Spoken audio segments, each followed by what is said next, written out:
තෙරුවන් සරණයි හැම දිනාටම.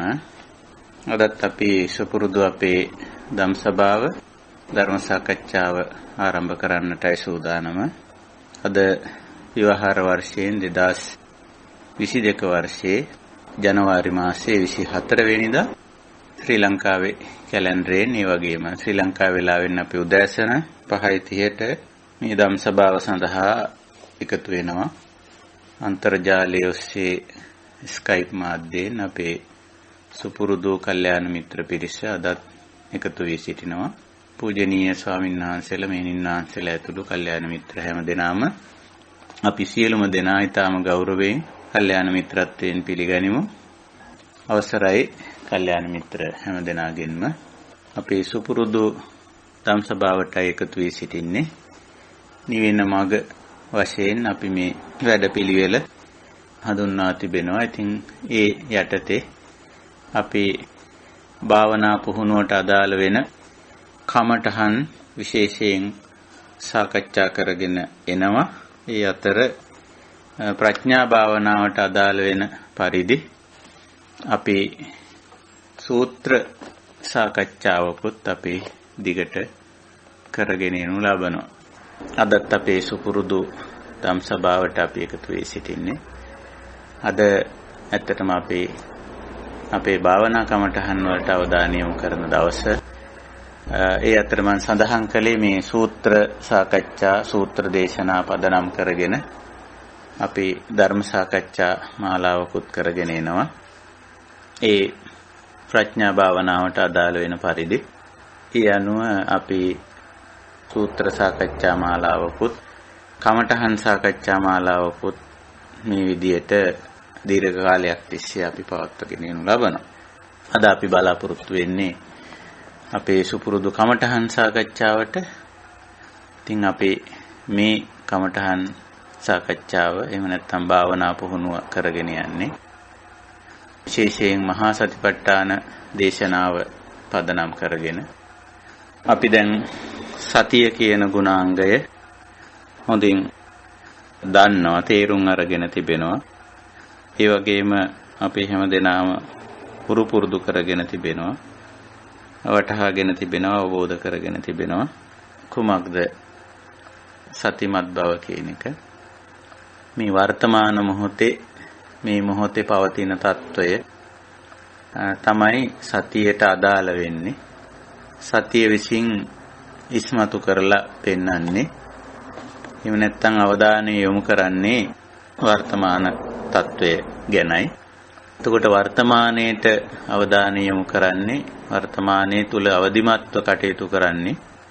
වර්තමානයේ තමයි අපි හැම දෙයක්ම නිවැරදිව පවත්වාගෙන යන්නේ, නිවැරදිව තබා ගන්න. අපේ කායික හැසිරීම, ඒ වගේම අපේ වචන භාවිතය, අපේ සිතුම් පැතුම් රටාව, මේ ඔක්කොම සරලව කිව්වොත් වර්තමාන ජීවිතය. මේ වර්තමාන ජීවිතය තමයි අපි මේ විදිහට මේ ආකාරයෙන් පවත්වාගෙන යන්නේ. යහපත් සිතුම් පැතුම් රටාවක් මූලික කරගෙන, පිරිසිදු මනසක් මූලික කරගෙන. එතකොට ඒකම තමයි අපේ වචන භාවිතයක් හැටියට එළියට යන්නේ. ඒ වගේම කායික ක්‍රියාකාරකම් පද්ධතියක් හැටියටත් එළියට නිකුත් වෙන්නේ, නැත්නම් ක්‍රියාත්මක වෙන්නේ ඒ ස්වභාවය තමයි.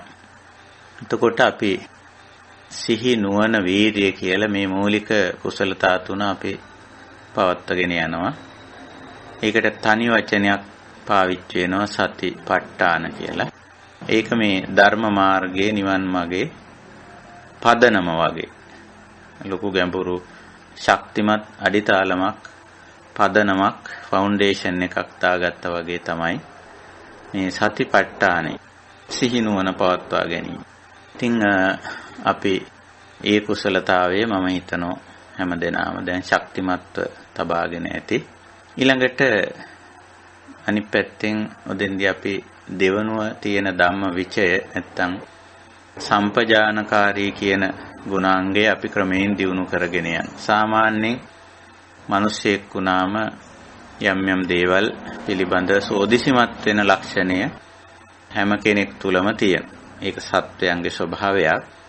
ඒ ගුණයම තමයි, ඒ මූලික හැකියාවම තමයි ක්‍රමයෙන් වර්ධනය කරන්නේ මේ බුදුදහමේ. ඒ සෝදිසිමත් ගුණය පඤ්ඤා, අභිඤ්ඤා, පරිඤ්ඤා වශයෙන් වර්ධනය කිරීමක් කරන්නේ ඒ මූලික හැකියාවමයි. මේ මූලික මට්ටමේදී තියෙනකොට අපි ඒකට කියන්නේ හැකියාව කියලා. ඉතින් තව ඉදිරියට යනකොට ඒක දක්ෂතාවයක් සහ කුසලතාවයක් බවට ක්‍රමයෙන් පරිවර්තනය වෙනවා. මේ අපි ළඟ තියෙන සෝදිසිමත් බව, සුපරික්ෂාකාරී බව. ඒක සාමාන්‍යයෙන් සත්වයකට ලැබිලා තියෙන්නේ පැවැත්ම සඳහා. තමන්ගේ ආහාර පාන සෝදිසිමත් වෙන්න ඒ ගැන. ඒ වගේම ජීවිතයට පවතින බාධාවක් ගැන සෝදිසිමත් වෙන්න. ඒ වගේ පැවැත්ම සඳහා ලැබිච්ච දෙයක් සෝදිසිමත් බව. ඒක අපි දැන් දියුණු කරනවා තථාගත ධහමට අනුව මේ නිවන් මාර්ගයේදී නිර්වාණ ධර්මයේ සාක්ෂාත් කිරීම සඳහා දියුණු කරන. පඤ්ඤා භාවනා නමින් අපි කරගෙන යන්නේ ඒක. ඉතින් එහිදී මූලික පියවර වෙන්නේ මේ නිවනට සාධක වෙන්නේ මොනවද, නිවනට බාධක වෙන්නේ මොනවද කියන කාරණේ අවබෝධ කරගන්න. තවත් විදියකින් කිව්වොත් දුකට හේතු වෙන්නේ කුමක්ද, දුකෙන් මිදීමට හේතු වෙන්නේ කුමක්ද කියන මේ අංශ දෙක පිළිබඳ අවබෝධය. චතුසත්‍ය වලට ගිහිල්ලා කිව්වොත් දුක්ඛ සමුදය කුමක්ද, දුක්ඛ නිරෝධ කුමක්ද කියලා. එතෙන්ට එනකොට තමයි ඔය ශික්ෂා තුන අපිට මුණ ගැහෙන්නේ. සීල ශික්ෂාවයි, සමාධි ශික්ෂාවයි, ප්‍රඥා ශික්ෂාවයි කියන තුන අපිට මුණ ගැහෙන්නේ අන්න එතෙන්ට එනකොට. ඒ කියන්නේ නිවනට සාධක මොනවද, නිවනට බාධක මොනවද? කෙලෙස් වැඩෙන්න හේතු වෙන්නේ මොනවද, කෙලෙස් ගෙවෙන්න හේතු වෙන්නේ මොනවද? දුක සමුදය වෙන්න හේතු වෙන්නේ කුමක්ද, දුක නිරෝධ වෙන්න හේතු වෙන්නේ කුමක්ද?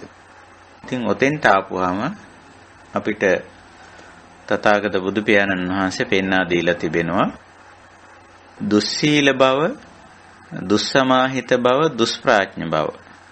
දුකට හේතු වෙන බවත්, ඒ වගේම නිවනට බාධක වන බවත්, කෙලෙස් ඇති කරන බවත්. අනිත් පැත්තෙන් සීලවන්ත බව, සමාහිත බව, ප්‍රඥාවන්ත බව, දුකෙන් මිදීමට හේතු වෙන බවත්, කෙලෙස් ගෙවී යාමට හේතු වෙන බවත්, නිවනට සාධකයක් වන බවත්, නිවන සාධනය කරන කරුණක් බවත්. එතකොට ඔන්න අපිට මොන ගැහෙනවා ඒ අනුව ප්‍රඥා, සීල, සමාධි කියන මේ ශික්ෂා තුන. එතකොට ඒ ශික්ෂා තුන අපිට උපකාරී වෙන්නේ නිවනට සාධක හැටියට. සීලය නිවන සාධනය කරන කුසලතාංශයක්. සමාධිය නිවන සාධනය කරන කුසලතාංශයක්. ප්‍රඥාව නිවන සාධනය කරන කුසලතාංශයක්. දුකින් මිදීමට උපකාරී වෙන, නිකලෙස් වීමට උපකාරී වෙන ඔන්න ඔය විදිහට අපිට මේ ස්වභාවය, නිවන් මාර්ගයේ තියෙන මේ ස්වභාවය දැන් අපිට ඊටාම පැහැදිලි. එතකොට අපි දැන් කරගෙන යන්නේ මේ කුසලතා අංශ තුන වර්ධනය කර ගැනීම. එතකොට ඒකට අපි කියනවා දහමෙහි හැසිරෙනවා, ධර්ම මාර්ගයේ යනවා, භාවනා කරනවා ආදී විවිධ වචන අපි පාවිච්චි කරනවා. ඔය කාරණේට. ඔය කුසලතා අංශ තුන වර්ධනය කිරීම පිළිබඳව ඔය වගේ විවිධ වචන භාවිතා වෙනවා.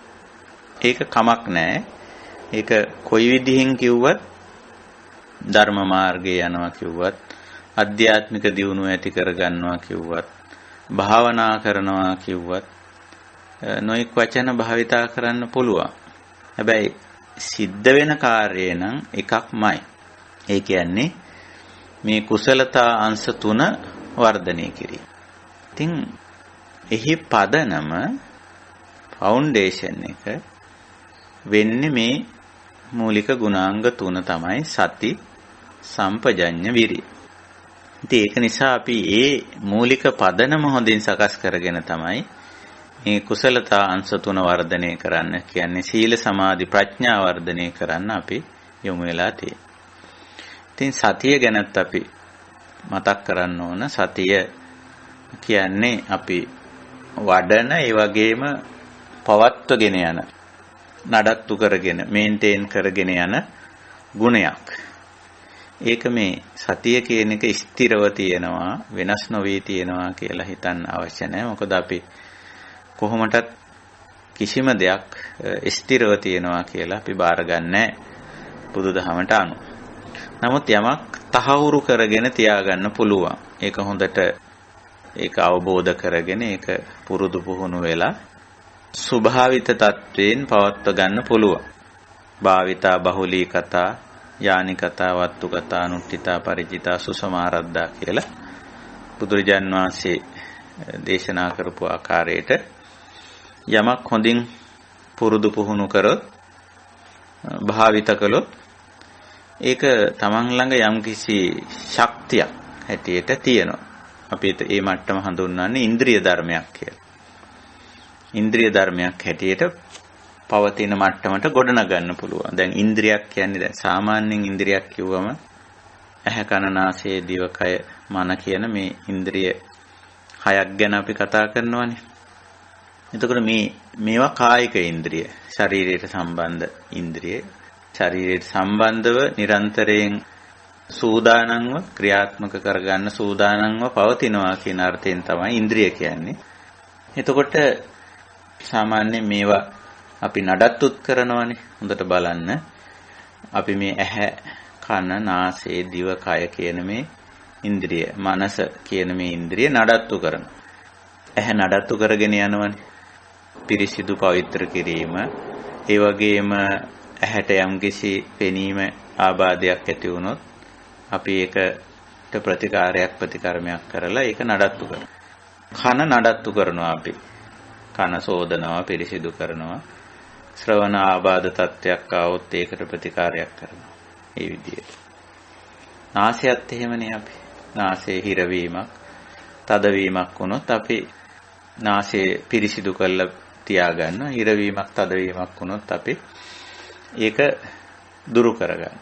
දිව උනත් එහෙමයි. පිරිසිදු වෙනකොට දිව මැදලා කියලා එහෙම තියාගන්න. යම්කිසි ආබාධයක් වුණොත් ප්‍රතිකර්මයක් කරගන්න. සමස්තයක් හැටියට ශරීරයත් එහෙමයි. හදත්තු කරලා පවත්ව ගන්නවා. මනසත් එහෙමයි. ඉතින් දැන් මෙතන පේන මේ ඉන්ද්‍රිය පිරිසිදුව පවිත්‍ර කොට නඩත්තු කරගෙන යෑම අපිට පේනවා.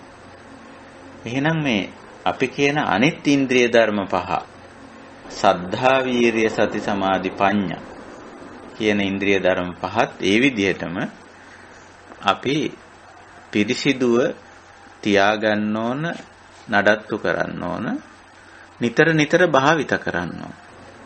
දැන් අපේ ඇහැ, කන, නාසය, දිවකය උනත් අභාවිත වුණොත්, භාවිත කරොත්, ඒ කියන්නේ භාවිත නොකළොත් ඒවයි යම්කිසි ආකාරයක දුර්වල වීමක් වෙනෝනේ.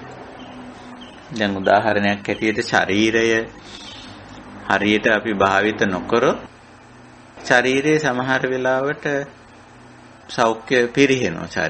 ශරීරය හොඳට ක්‍රියාත්මක නොකළොත්, භාවිත නොකළොත් ඒක ක්‍රමයෙන් යම්කිසි පිරිහීමක් පෙන්눔 කරනවා. මේ කියන්නේ ස්වභාවිකවම අර වයසට යන එක නෙමෙයි. අපි හරියට ශරීරය පිරිසිදු නොකළොත්, ඒ වගේම නිසි ආහාර පාන නොදුන්නොත්, දවසකට ප්‍රමාණවත් තරම් ව්‍යායාම නැත්නම් ක්‍රියාකාරී කිරීම නොකළොත් අපි දන්නවා ඒ ශරීරයේ යම්කිසි ආකාරයක දුර්වල වීමක් පෙන්눔 කරනවා. රෝගී වීමක්, අක්‍රිය වීමක් එහෙම පෙන්눔 කරනවා. ඒක නිසා අපි ශරීරය හොඳට නඩත්තු කරලා පවත්වගෙන යන්න. ඒකයි. එතකොට ඒකෙන් වැඩක් ගන්න පුළුවන් හැමතිස්සෙම ඕනම වෙලාවක. අන්න ඒ වගේ තමයි අපි මේ කියන මේ ශ්‍රද්ධාව, වීරිය, සතිය, සමාධිය, ප්‍රඥාව මේ කියන ඉන්ද්‍රිය ධර්ම අපි දැන් ඒවා වඩාගෙන තියෙනවා. හැබැයි ඒවා මේ ස්ථිරයි කියලා නෑ. අර නඩත්තු කිරීමෙන් පවත්වාගෙන යෑමෙන් තමයි ඒවා පවතින්නේ. එතකොට නිරෝගිමත්ව සක්‍රීයව අර ශරීරයේ ඉන්ද්‍රිය තියාගන්නවා වගේ ඊටත් වැඩිය වැදගත් නිවන් මාර්ගයේදී මේ ඉන්ද්‍රිය ධර්ම පහ ශ්‍රද්ධා, වීර්ය, සති, සමාධි, ප්‍රඥා. එතකොට මේන් අපි කතා කරන සති, ධම්මවිචය, විරිය කිව්වම අර ඉන්ද්‍රිය ධර්ම වලටත් ඒක ඉන්ද්‍රිය ධර්ම වලින් කියවෙන්නේත් ඒකයි සති ඉන්ද්‍රිය කියන එක එහෙමම තියෙනවා. පඤ්ඤේන්ද්‍රිය කියන එකක් තියෙනවා. විරීන්ද්‍රිය කියන එකක් තියෙනවා. ඒ තුන තමයි ප්‍රධාන වෙන්නේ. ඔයිට අමතරව සද්ධා, සමාධි කියන ඉන්ද්‍රිය ධර්ම දෙකක් කියවෙනවා. ඒවා ඉතින් දැන් අපිට ශ්‍රද්ධාව නඩත්තු කරන්න අවශ්‍ය මට්ටමක් මං හිතන්නේ නැහැ අපේ කල්යාණ මිත්‍රයන්ට. අපි අචල ශ්‍රද්ධාවට ආපු ඇත්තෝ. දැන් බලන්න ඒකම උදාහරණයක් හැටියට ගන්න පුළුවන්. අපි කොයියම්ම වෙලාවකවත් මේ අශ්‍රද්ධාවන්ත කෙනෙක් බවට පරිවර්තනය වෙයිද? එහෙම වෙන තත්වයක නැහැනේ අපි. මේ ත්‍රිවිධ රත්නයේ ගුණ අපි හරියටම දන්නවා. මේකේ වටිනාකම දන්නවා, ප්‍රයෝජනෙය දන්නවා. ඒ වගේම මේ ත්‍රිවිධ රත්නයෙන් පරිබාහිර දේවල් අපි අදහන්නේ, විශ්වාස කරන්නේ, පිළිගන්නේ නැහැ. භාවිත කරන්නේ නැහැ. ඒකයි ශ්‍රද්ධාවේ ස්වභාවය. ශ්‍රද්ධාව හරියට නිකන් ඒ මාර්ගගත කරලා තියෙන ලක්ෂණය තමයි ශ්‍රද්ධාවේ තියෙන්නේ. තුනුරුවන්ට යොමු කරලා තියෙන්නේ. තුනුරුවන් පිළි අරගෙන තුනුරුවන්ට අනුගතව ජීවිතයක් ගත කරනවා. බුද්ධ ධම්ම සංඝ.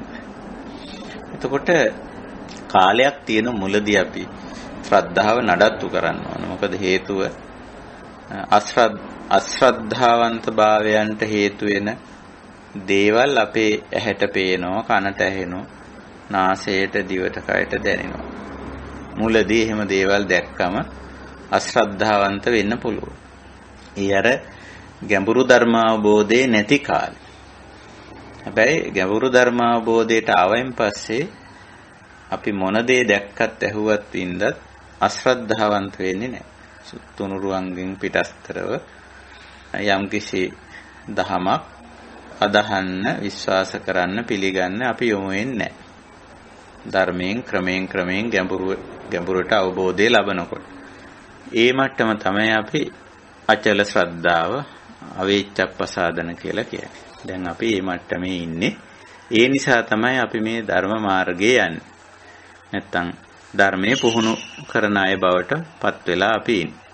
ඉතින් ওই විදියට දැන් අපේ ශ්‍රද්ධා ඉන්ද්‍රිය තහවුරු වෙලා තියෙනවා. අපි ඒකට ස්ථිරයි කියනවා නෙමෙයි, තහවුරු වෙලා තියෙනවා. ওই විදියට සති ඉන්ද්‍රියත් අපි නිතර නඩත්තු කරගෙන පවත්වගෙන යනවා. එතකොටයි ඒක තහවුරු වෙන්නේ. දැන් වර්තමාන මොහොතේ අපිට සිහිනුවණින් ඉඳීමේ අවශ්‍යතාවය සපිරෙන්නේ, සිහිනුවණ පිහිටන්නේ අපි සති ඉන්ද්‍රිය වර්ධනය කළොත්. ඉතින් ඒකයි අවශ්‍ය වෙන්නේ. වර්තමාන මොහොත තුල දැන් කොහෙද, දැන් මොකද කරන්නේ, දැන් මම කවුද කියන ටික තියෙනවා. ඉතින් ඕනම තත්වයකට අපිට මුහුණ දී ගන්න පුළුවන්. ඕනම වෙනසක් බාර ගන්න පුළුවන්. ඕනම වෙනසකට ඔරොත්තු දී ගන්න පුළුවන්. ඔය සතිපට්ඨානේ සිහිනුවන වීර්ය පවත්ව ගන්න පුළුවන්. ඒකයි ස්වභාවය. ඊළඟට හුඟක් වෙලාවට අපි මේ මතකයේ සහ සතිය දෙක අපි පටලවාගෙන තිබෙනවා. සමහර වෙලාවට මේක අටුවාවලදීත් අපිට පේන්න තියෙනවා. ඒක විග්‍රහ කිරීමේදී පැටලිලි ස්වභාවයක් පෙන්눔 කරනවා. මතකය කියන්නේ සංඥා ස්කන්ධයට. ඒක සතිය නෙවෙයි. ඒ ස්කන්ධ පහෙන් එකක් සංඥා ස්කන්ධය. අපි දැකපු දේවල්, අහපු දේවල්, විඳපු දේවල්, වටහා ගත්ත දේවල් අපේ මතකයේ තියෙනවා. සංඥා හැටියට තියෙන්නේ රූප සංඥා, ශබ්ද සංඥා, ගන්ධ සංඥා, රස සංඥා, පොට්ටබ්බ සංඥා, ධම්ම සංඥා වශයෙන්. ඒවා ගෙවිලා යනවා. සංඥා නිරෝධ වෙනවා කියලා අපි කියන්නේ. එතකොට සංඥාව සමුදේ වුණා වගේම සංඥාව නිරෝධ වෙනවා. ඒතර ඉතින් ඒ සංඥාව නඩත්තු නොකළොත් තමයි නඩත්තු කළොත් ඒක යම් කාලයක් පවතිනවා. නමුත් අපි ඒක නිරෝධ වුණාම නඩත්තු නොකළම ඒක නිරෝධ වෙනවා. අන්න ඒකට තමයි අපි අමතක වෙනවා කියලා කියන්නේ. අමතක වෙනවා සමහරවිට අපි එක කාර්යයක යෙදිලා අපි තව කාර්යයන් දෙක තුනක් යෙදුණයින් පස්සේ සමහරවිට මුල් කාර්යය අමතක වෙනවා. නමුත් මේ අමතක වීම පාඩුවක් තමයි අපිට සමහර වෙලාවට ඒක පාඩුවක්. නමුත් අමතක වීම කියන එක ධර්ම මාර්ගයේදී අපි ගන්නේ ස්වභාවික සංසිද්ධියක් හැටියට අපිට වැදගත් වෙන්නේ මතකයට වඩා සති. සතිය කිව්වම මේ වර්තමාන මොහොතේ අපි පවත්වා ගන්නා වූ අවදිමත් භාවය. ඒක තමයි අපිට මෙතෙන්දී හුඟක්ම වැදගත් වෙන කාරණා. ඉතින් ඕකත් අපි නඩත්තු කරන්න ඕන දෙයක්. නඩත්තු කරන්න ඕන දෙයක්. දැන් අපි මුලදී ඕක ආරම්භ කරේ ආනාපාන සති, ඉරියාපත සති, සම්පජඤ්ඤ සති වගේ කමඨහන් තුලින් අපි ආරම්භ කරේ. ඒව ඉතින් අර බුද්ධ දේශනාවේ සඳහන් වෙලා තියෙන ප්‍රාථමික මට්ටමේ ඉඳලා සංකීර්ණ මට්ටම දක්වා ක්‍රමයෙන් අපිට සිහිනුවන වීර්ය දියුණු කරගන්න බුදුරජාණන් වහන්සේ නිර්දේශ කරලා තියෙන ක්‍රම. එහෙම ගිහිල්ලා සම්පජඤ්ඤ සතියට එනකොට අපිට වර්තමාන ක්‍රියාවේ සිහිනුවන වීර්ය පවත්ව ගන්න අපි පුරුදු වෙලා තියෙනවා. ඉතින් ඒ අනුව දැන් අපි ඒ මට්ටමට ඇවිල්ලා තියෙනවා. ඒ මට්ටමට ආපුවාම අපිට බොහෝ දේ මතකයේ තිබුණත් බොහෝ දේ අමතක වුණත් අපිට ප්‍රශ්නයක් නැහැ. අපි වර්තමාන මොහොතේ අවදිමත් භාවයකින් කටයුතු කරනවා. ඒක තමයි අවශ්‍ය වෙන කාරණා. ඉතින් ওই විදිහට මේ සතිපට්ඨාන ක්‍රමය තමයි සතිපට්ඨාන භාවනා ක්‍රමය තමයි අපේ මූලික ගුණාංගයේ හැටියට අපි ඉදිරිපත් කරගෙන යන්නේ. ඉතින් අදත් අපි බලාපොරොත්තු වෙනවා මේ සතිපට්ඨාන දේශනාවේ අපි කතා බහ කරගෙන ආපු දේවල් කතා බහ කරගෙන ආපු කමඨහන් තවදුරටත් ඉදිරියට කතා බහ කරන්න. අපි මීට පෙර හමු වුණු අවස්ථාවේ භාවනා පුහුණුවේදී අපි අවධානයට යොමු කරපු කාරණාවල ඉඳලා ඉදිරියට මේ සාකච්ඡාව අපි කරගෙන යමු. ඉතින් වෙනද වගේම අපි පළමුවෙන් අවධානයට යොමු කරන්නේ සීල භාවනාවටයි. සීල භාවනාව කිව්වම එකෙන් දැන් ඔබ දන්නවා අදහස් වෙන්නේ කොහොමද කියලා. අර නිවනට සාධක වෙන සහ නිවනට බාධක වෙන අංශයක් තියෙනවා අපේ චර්යාත්මක අංශය කියලා. ඒ චර්යාත්මක අංශයේදී තමයි මේ බාධක සාධක දෙක අපි කතා බහ කරන්නේ සාකච්ඡා කරන්නේ. මේ විදිහට බලපුවාම මේ සීලය කියන කාරණේ ඉදිරියට අරගෙන තියෙන්නේ සාධකයක් හැටියට.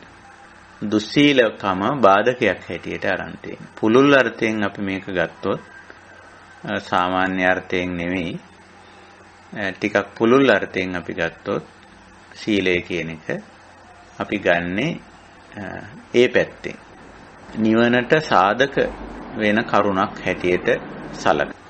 හැබැයි සීලේ ඊට මෙහා පැත්තක් තියෙනවා ලෞකිකත්වයට බාධක වෙන සහ ලෞකිකත්වයට සාධක වෙන අර්ථයෙන් සීලය අපි ගන්න. ඒ කොටසත් බුදුරජාණන් වහන්සේ සැලකිල්ලට අරන් තියෙනවා. ඒකයි අර සීලේ මුල් කොටසේ තියෙන්නේ ආභි සමාචාරික ශික්ෂා කියලා කොටසක්. ආභි සමාචාරිකා ශික්ෂා කියලා එහෙම කොටසක් හඳුන්වලා දීලා තියෙන්නේ ඒ අර්ථයෙන්. ඉතින් එහෙම බැලුවොත් සාමාන්‍යයෙන් ලෞකික ජීවිතයේ යහපැවැත්මට අදාළවත් මේ සීලය ආචාර ධර්මීය අංශය අවධානයට ලක් වෙනවා. ඒ විදිහට. හැබැයි දැන් අපි හුඟක්ම අවධානයට ලක් කරලා තියෙන්නේ සීලේ මේ ආධ්‍යාත්මික පක්ෂය කියලා අපි ඒකට කියනවා. ඒ පැත්ත.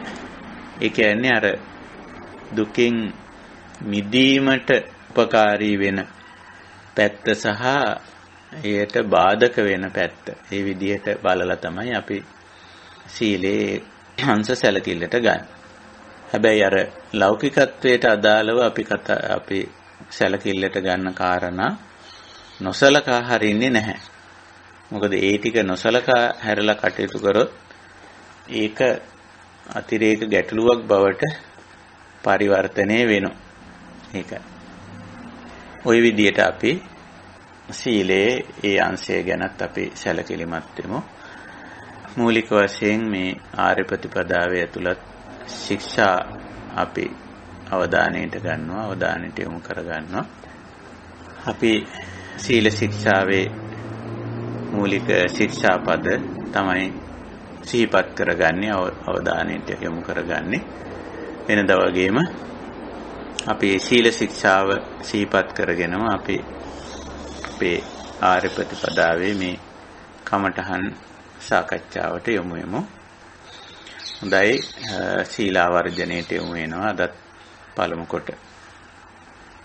සාදු සාදු සාදු. නමෝ තස්ස භගවතෝ අරහතෝ සම්මා සම්බුද්දස්ස. නමෝ තස්ස භගවතෝ අරහතෝ සම්මා සම්බුද්දස්ස. නමෝ තස්ස භගවතෝ අරහතෝ සම්මා සම්බුද්දස්ස. සාදු සාදු සාදු. සරණාගමනය. බුද්ධං සරණං ගච්ඡාමි. ධම්මං සරණං ගච්ඡාමි. සංඝං සරණං ගච්ඡාමි. ဒုတိယံ පි බුද්ධං සරණං ගච්ඡාමි. ဒုတိယံ පි ධම්මං සරණං ගච්ඡාමි.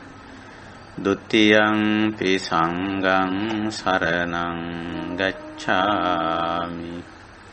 තතියං පි බුද්ධං සරණං ගච්ඡාමි. තතියං පි ධම්මං සරණං ගච්ඡාමි.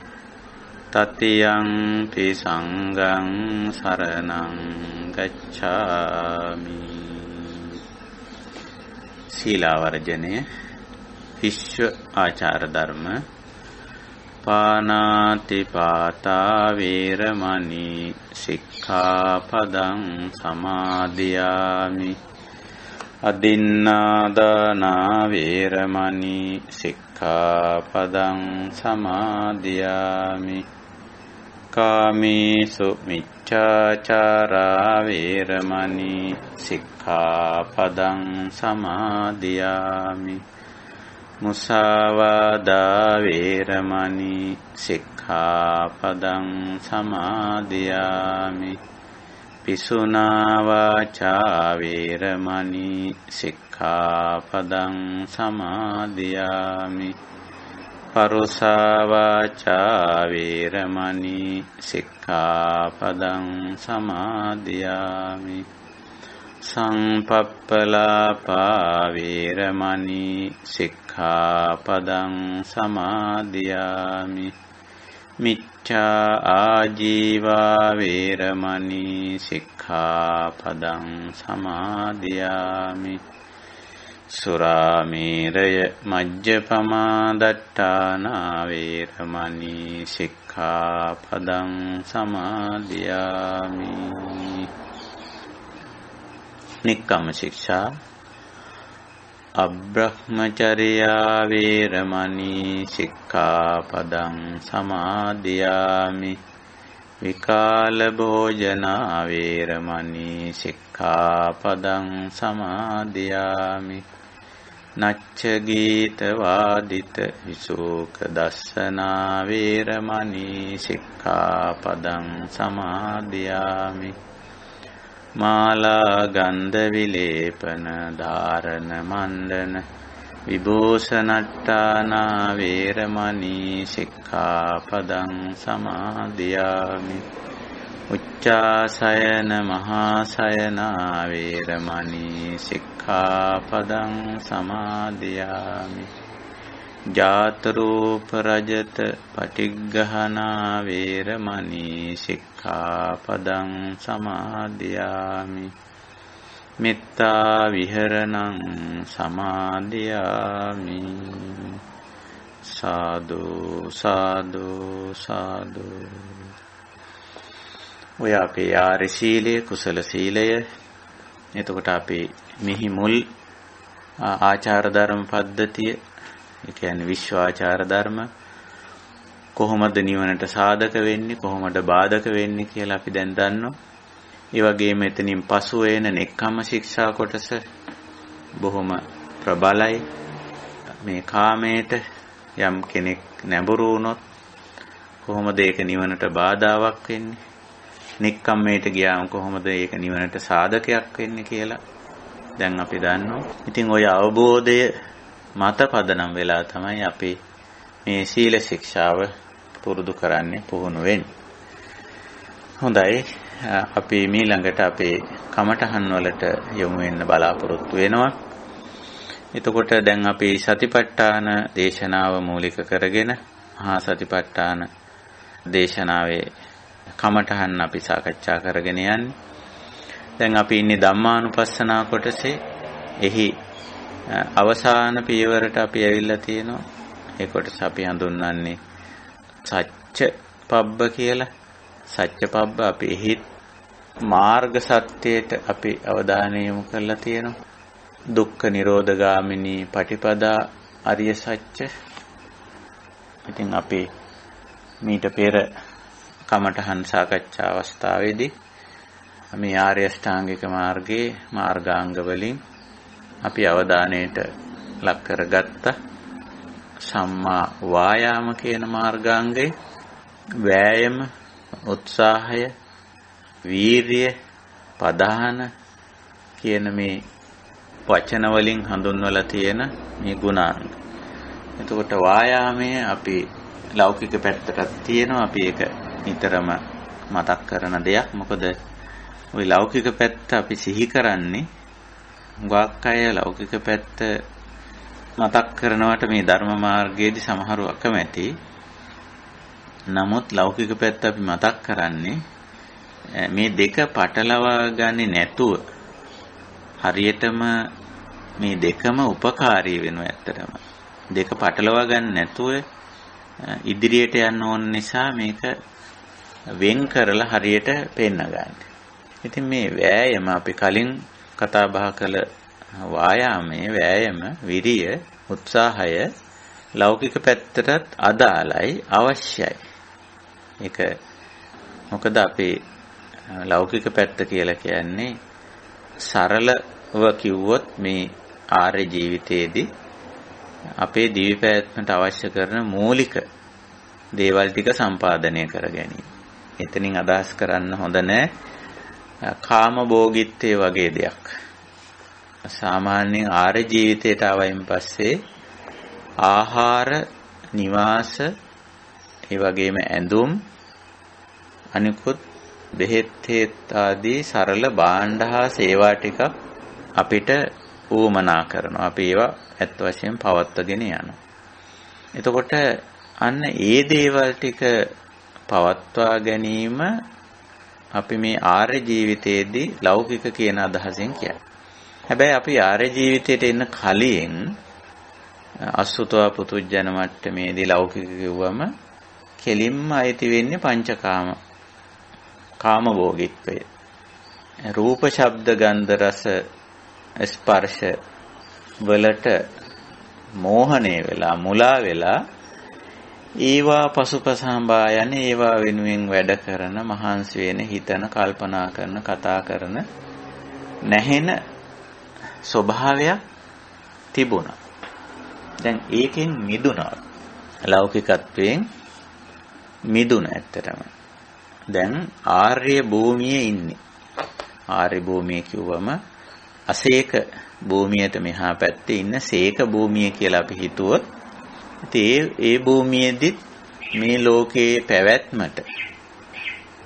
පැවැත්මට අවශ්‍ය කරන දේවල් ටිකක් අපි මේ ලෝකේ ඉන්නකම් කරනවා. ඒ අර සරල දේවල් ටික සිව්පසයක් බුදුදහමේ නිර්දේශය කරලා තියෙන එක. චතුපත්‍ය සිව්පසය. ඉතින් කොහොම වුණත් අපි ආහාර ටිකක් සම්පාදනය කරගන්න ඕනනේ. ජීවිත පැවැත්ම වෙනුවෙන්. ඉතින් ඒකට යමක් කරන්න වෙනවා.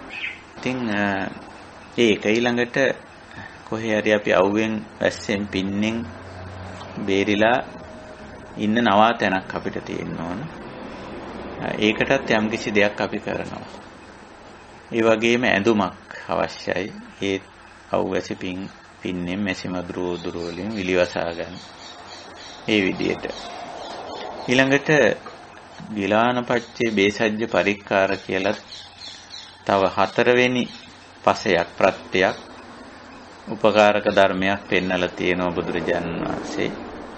ගිලන් බව මගහරවා ගන්නට උපකාරී වෙන, ඒ වගේම ලෙඩ දුක් රෝග පීඩා ඇති වුණාම එයින් මිදෙන්නට උපකාරී වෙන යම් ක්‍රියාකාරකම් සහ පරික්කාර කියලා වචනකුත් එතන තියෙනවා. බේසජ්ජ වලට අමතරව ගිලානුපච්චය බේසජ්ජ පරික්කාර කියලා 3ක් එතන කියවෙන්නේ.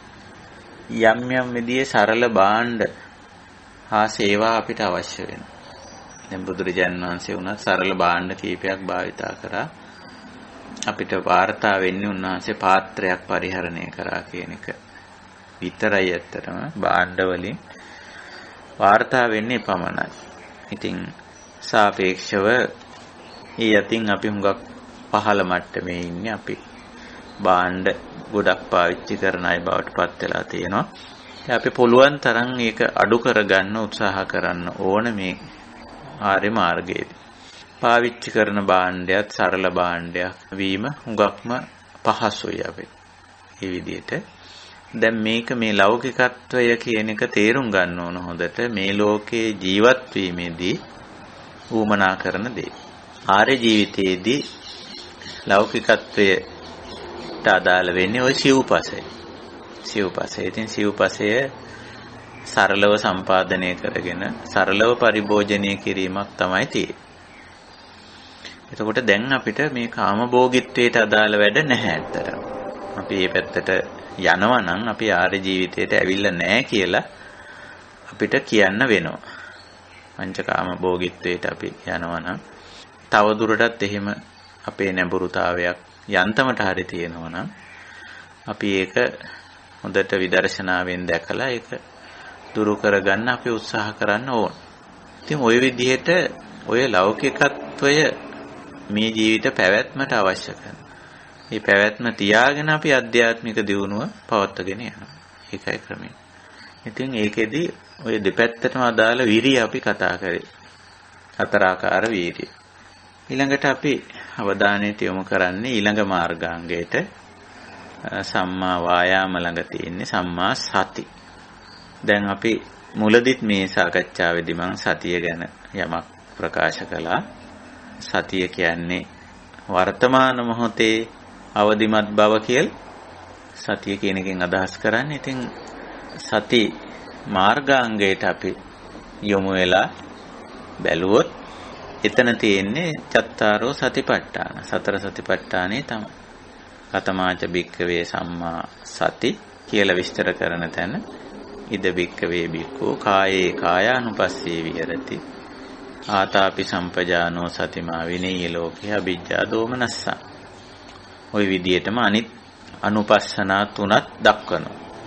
වේදනාසු වේදනානුපස්සී විහෙරති චිත්තේ චිත්තානුපස්සී විහෙරති ධම්මේසු ධම්මානුපස්සී විහෙරති කියලා.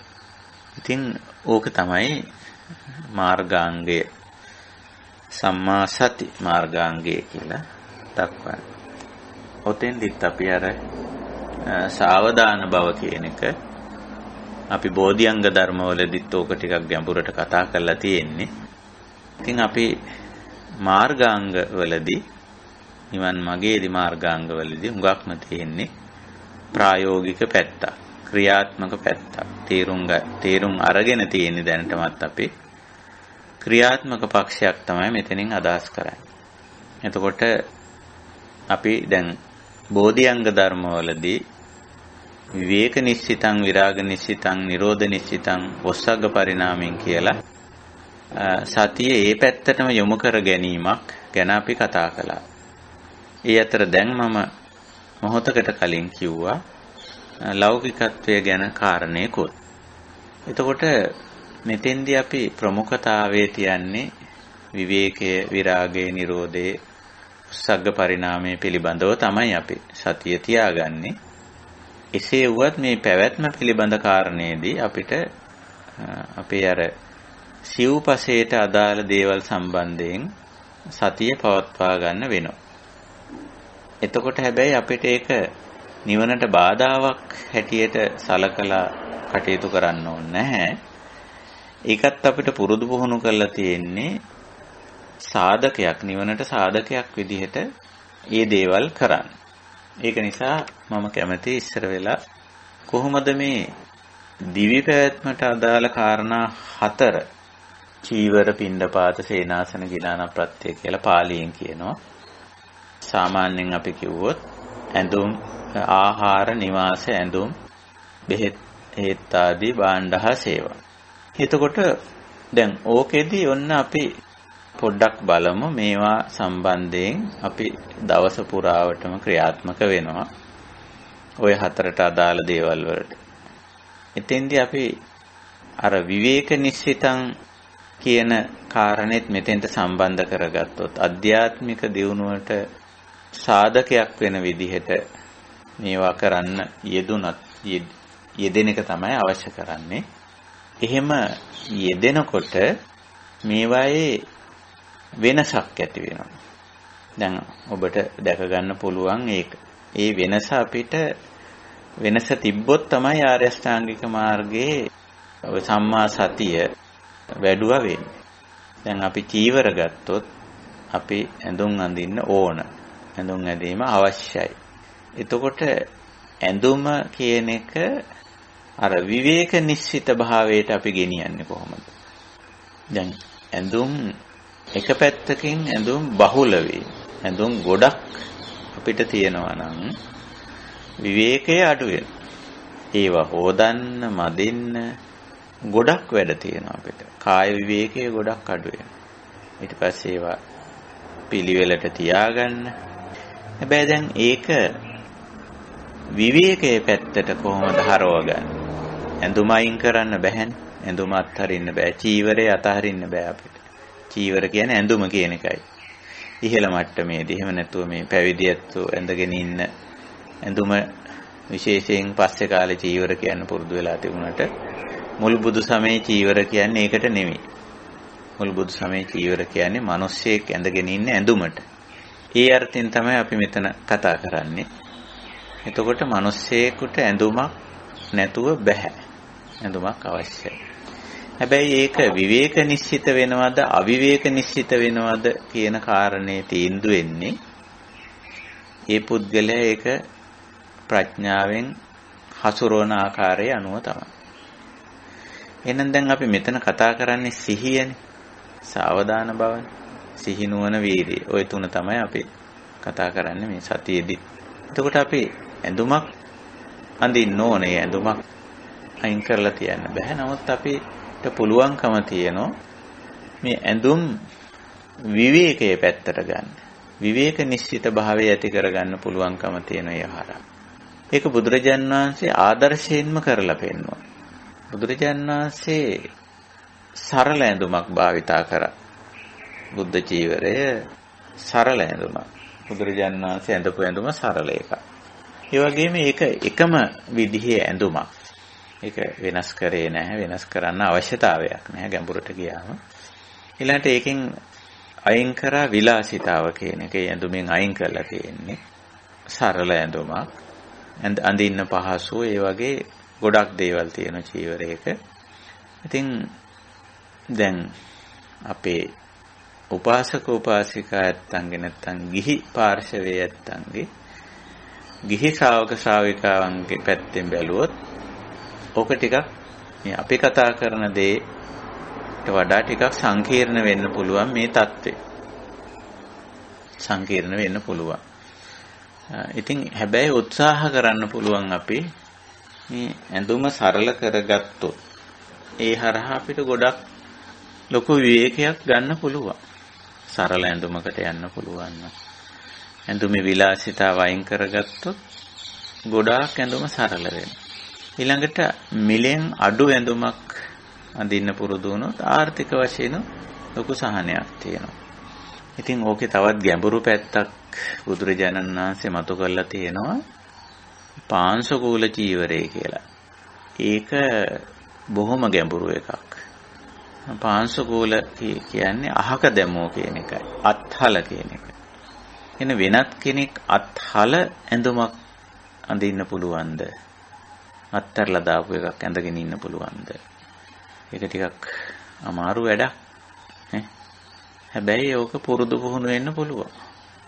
එතකොට බලන්න ඔය දේවල් ටික සලකලා බැලුවොත් බුදුරජාණන් වහන්සේ මේ ඇඳුම කියන එක චීවරය කියන එක නොසලකා හැරලා නැහැ. ඒක චීවරම් පටිසේවාමි. ඒක භාවිත කිරීමක් කරනවා. ඒත් ඒක කොච්චර දුරට දියුණු කරලා තියෙනවද? ඇඳුම දියුණු කරලා කියලා අපි ඔකට කියන්න පුළුවන්. නැත්නම් ඇඳුම විවේකයේ පැත්තට, විරාගයේ පැත්තට, නිරෝධයේ පැත්තට, වස්සග්ග පරිණාමයේ පැත්තට ඇඳුම ගෙනහිල්ලා චීවරය. එතකොට තනි වර්ණයක් වර්ණ ගැන්වීමත් මේකේ හරි සබාධමෙන් කරගෙන තියෙන්නේ. චීවරේ වර්ණ ගන්නවගෙන තියෙන්නේ සබාධමෙන්.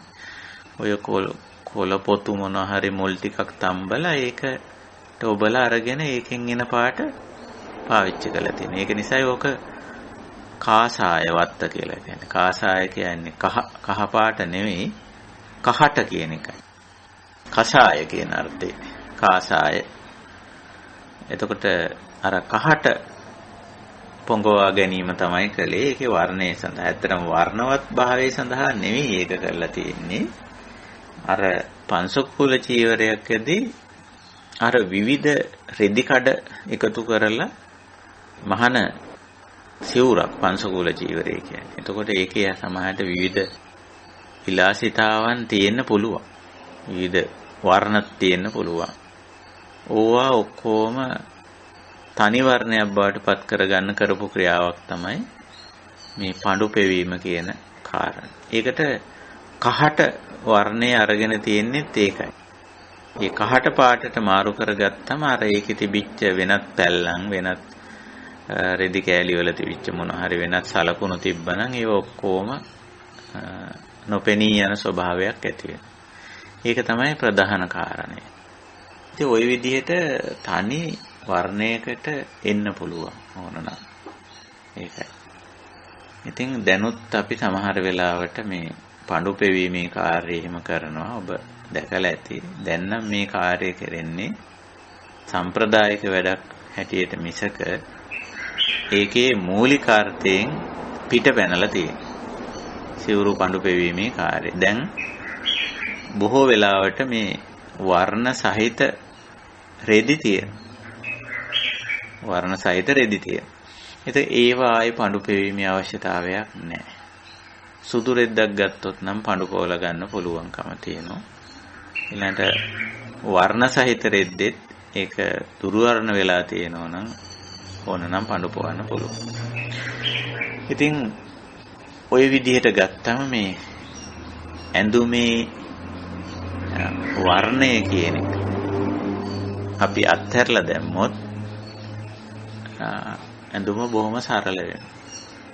ඊළඟට ඒකේ විලාසිතාව අතහැරලා දැම්මොත් විලාසිතාව අතහරින්න බැරි ගැටලුවක් සාමාන්‍ය මිනිස්යන්ට තියෙනවා.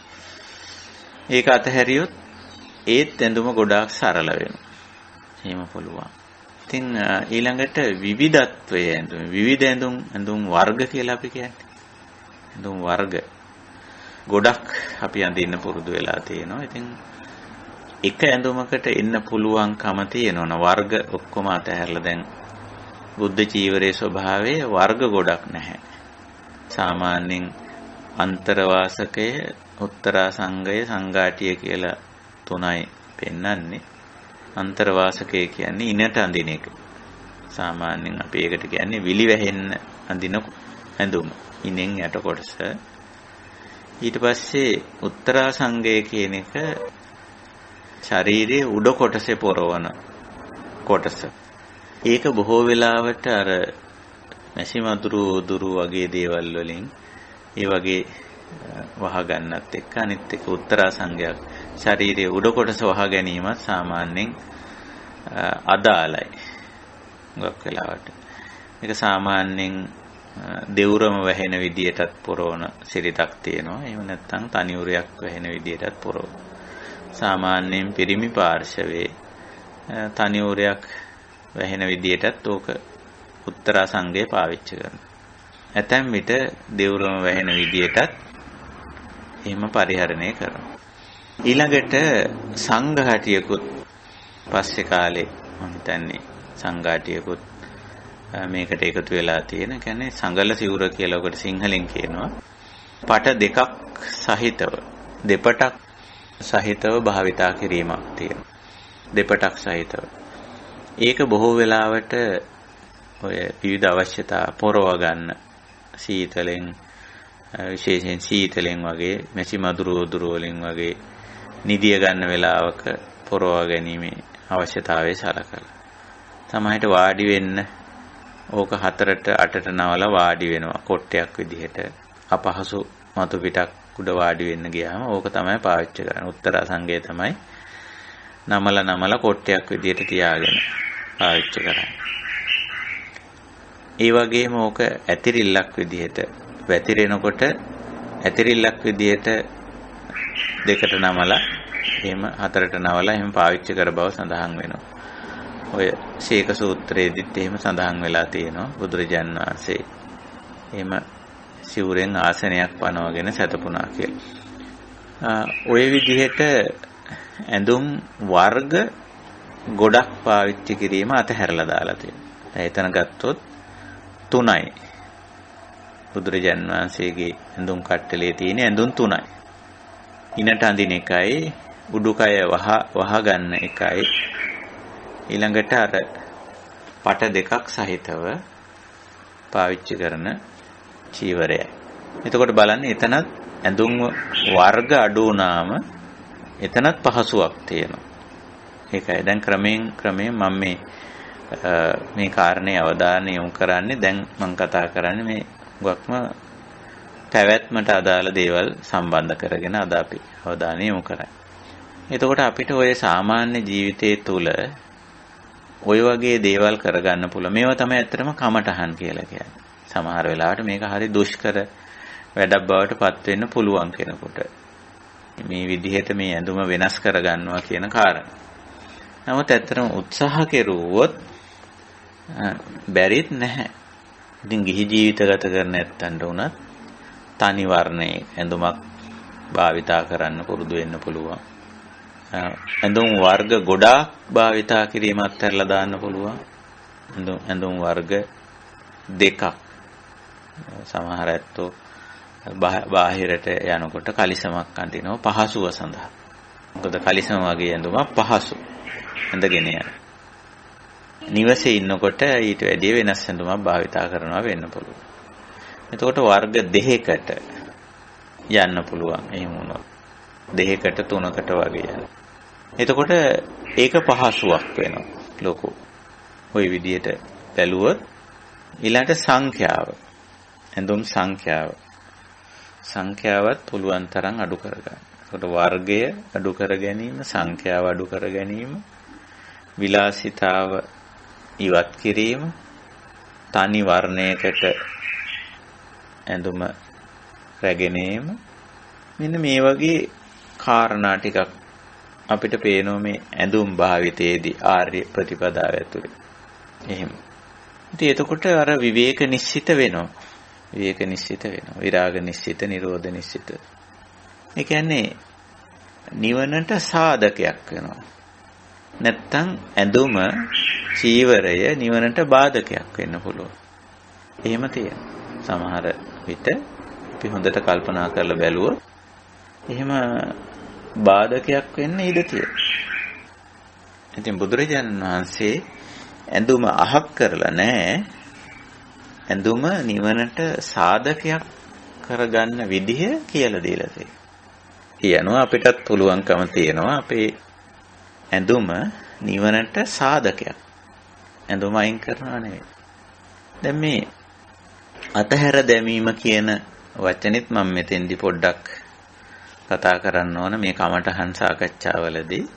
අතහැර දමනවා කිව්වම අපි අතහැර දමන්නේ ප්‍රධාන වශයෙන් නිවනට බාධක වෙන කරුණ තමයි අපි අතහරිනවා කියලා කියන්නේ. අතහරිනවා කියලා. එතකොට චීවරේ ගත්තොත් චීවරේ නැත්තම් ඇඳුම අතහැරලා දානවා නෙමෙයි. ඇඳුමේ තියෙනවා නිවනට බාධක වෙන කාරණා ටික. විවේකයේ අඩු වෙන්න හේතු වෙන රාගය වැඩි වෙන්න හේතු වෙන නේ ඔය වගේ ලක්ෂණ වගේක් තියෙනවා. ඒව තමයි අත්හරිනවා කියලා කියන්නේ. අත්හැරීම කියලා කියන්නේ. ඒකයි.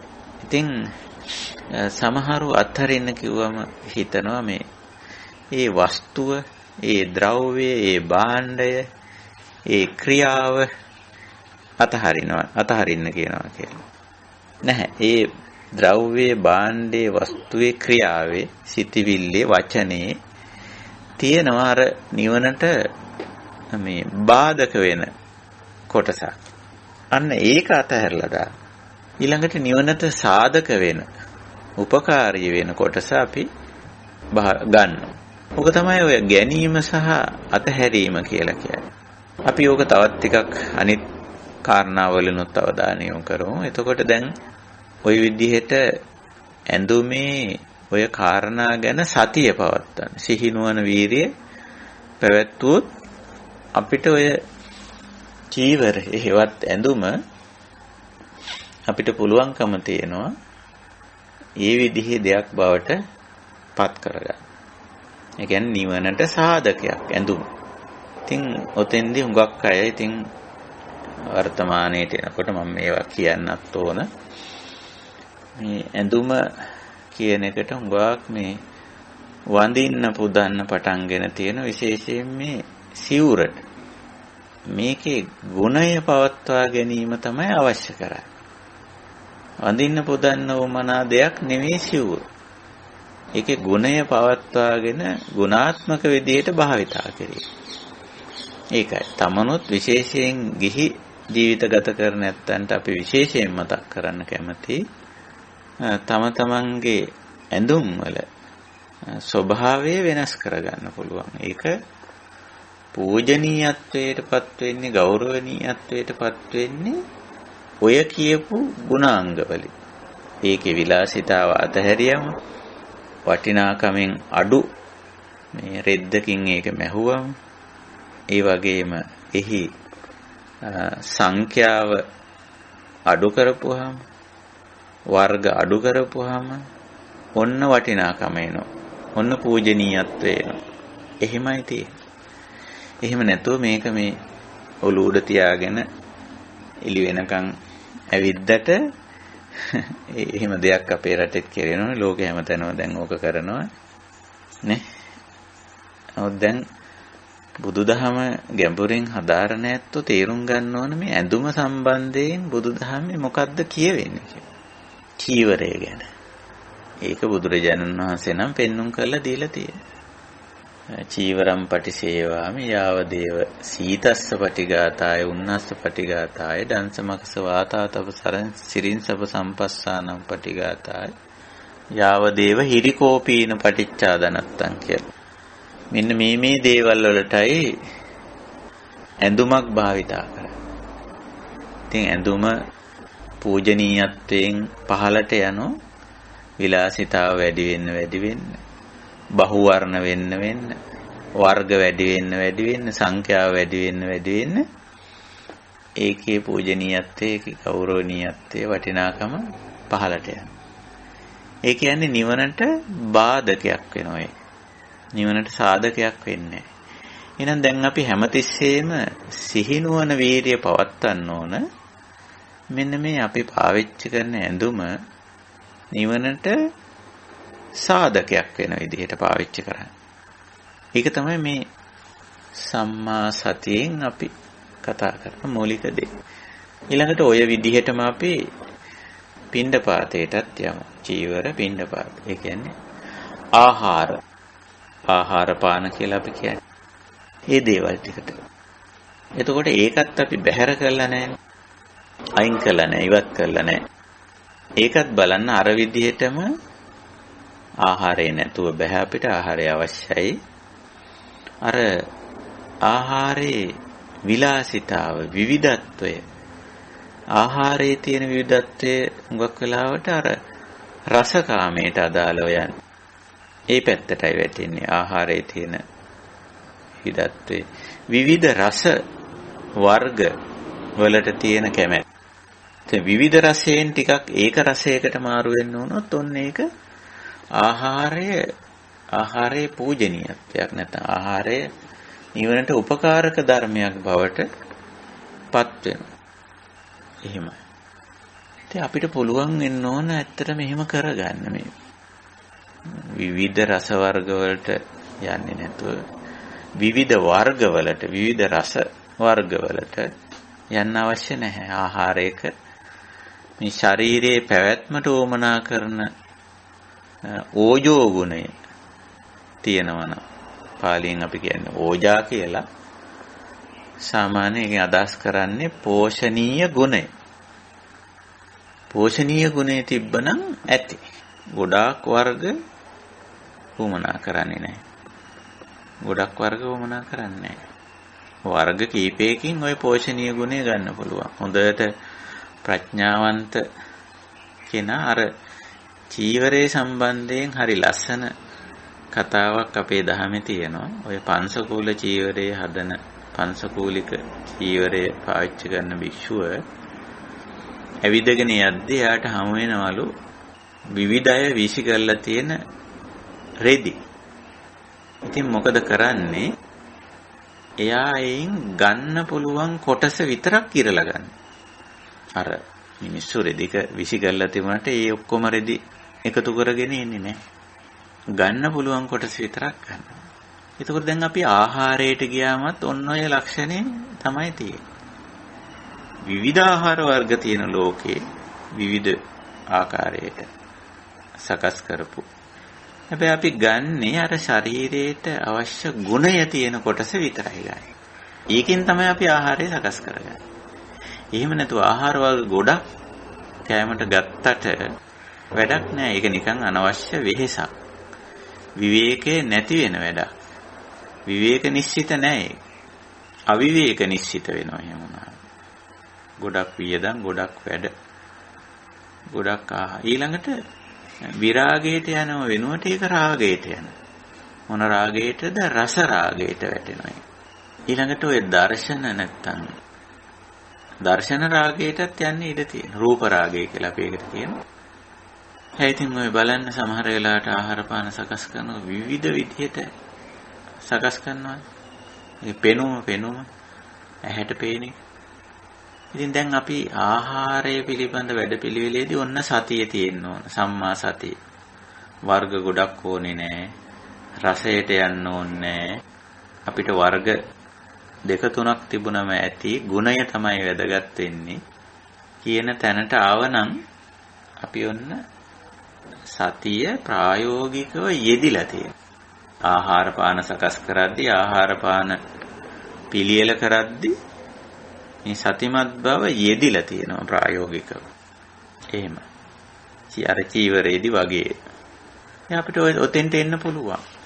කෙනෙක් සරල ආහාර පාන වේලකට හුරු වුණොත්, මාරු වුණොත්, ඉතින් පින්දපාතේ තියෙන මේ ලක්ෂණේ දැන් නම් මං හිතන්නේ ඒක භික්ෂුන් වහන්සේලාගේ ජීවිතේනොත් ඒක අයින් වෙලා වගේ කියලා. මට සමහර වෙලාවට පුදුමත් හිතෙනවා ඒක. මේ දැන් දාන වේලක් ගිහියත්තු දෙනකොට පවා මේ নানা ආකාර දේවල් හරි ගස්සලා විවිධ දේවල් මේක පෝෂණ ගුණයේ සහිත දෙකක් තුනක් දෙකකින් තුනකින් ආහාරය සකස් කරාට මේක හිතට මදි වෙලා. මොකද්ද සංස්කාරයක් ආහාර පිළිබඳ අවිද්‍යාවෙන් ඇති වුණු සංස්කාරයක්.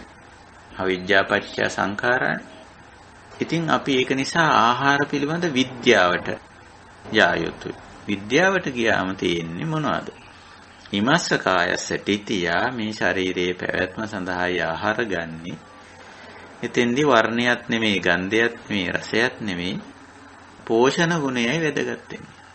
එතෙන්ට ආහාරය අර්ථවත් කරගත්තොත්, සරල කරගත්තොත් අන්න ඒක පූජනීය ආහාරයක්. නිවනට බාධකයක් නෙවෙයි, නිවනට සාධකයක්. ඒක. ඉතින් මේක කරගන්න පුළුවන් නම් හුඟක්ම හොඳයි. නමුත් හුඟක් අයට මේක කරගන්න බෑ. විවිධ රස හොයනවා.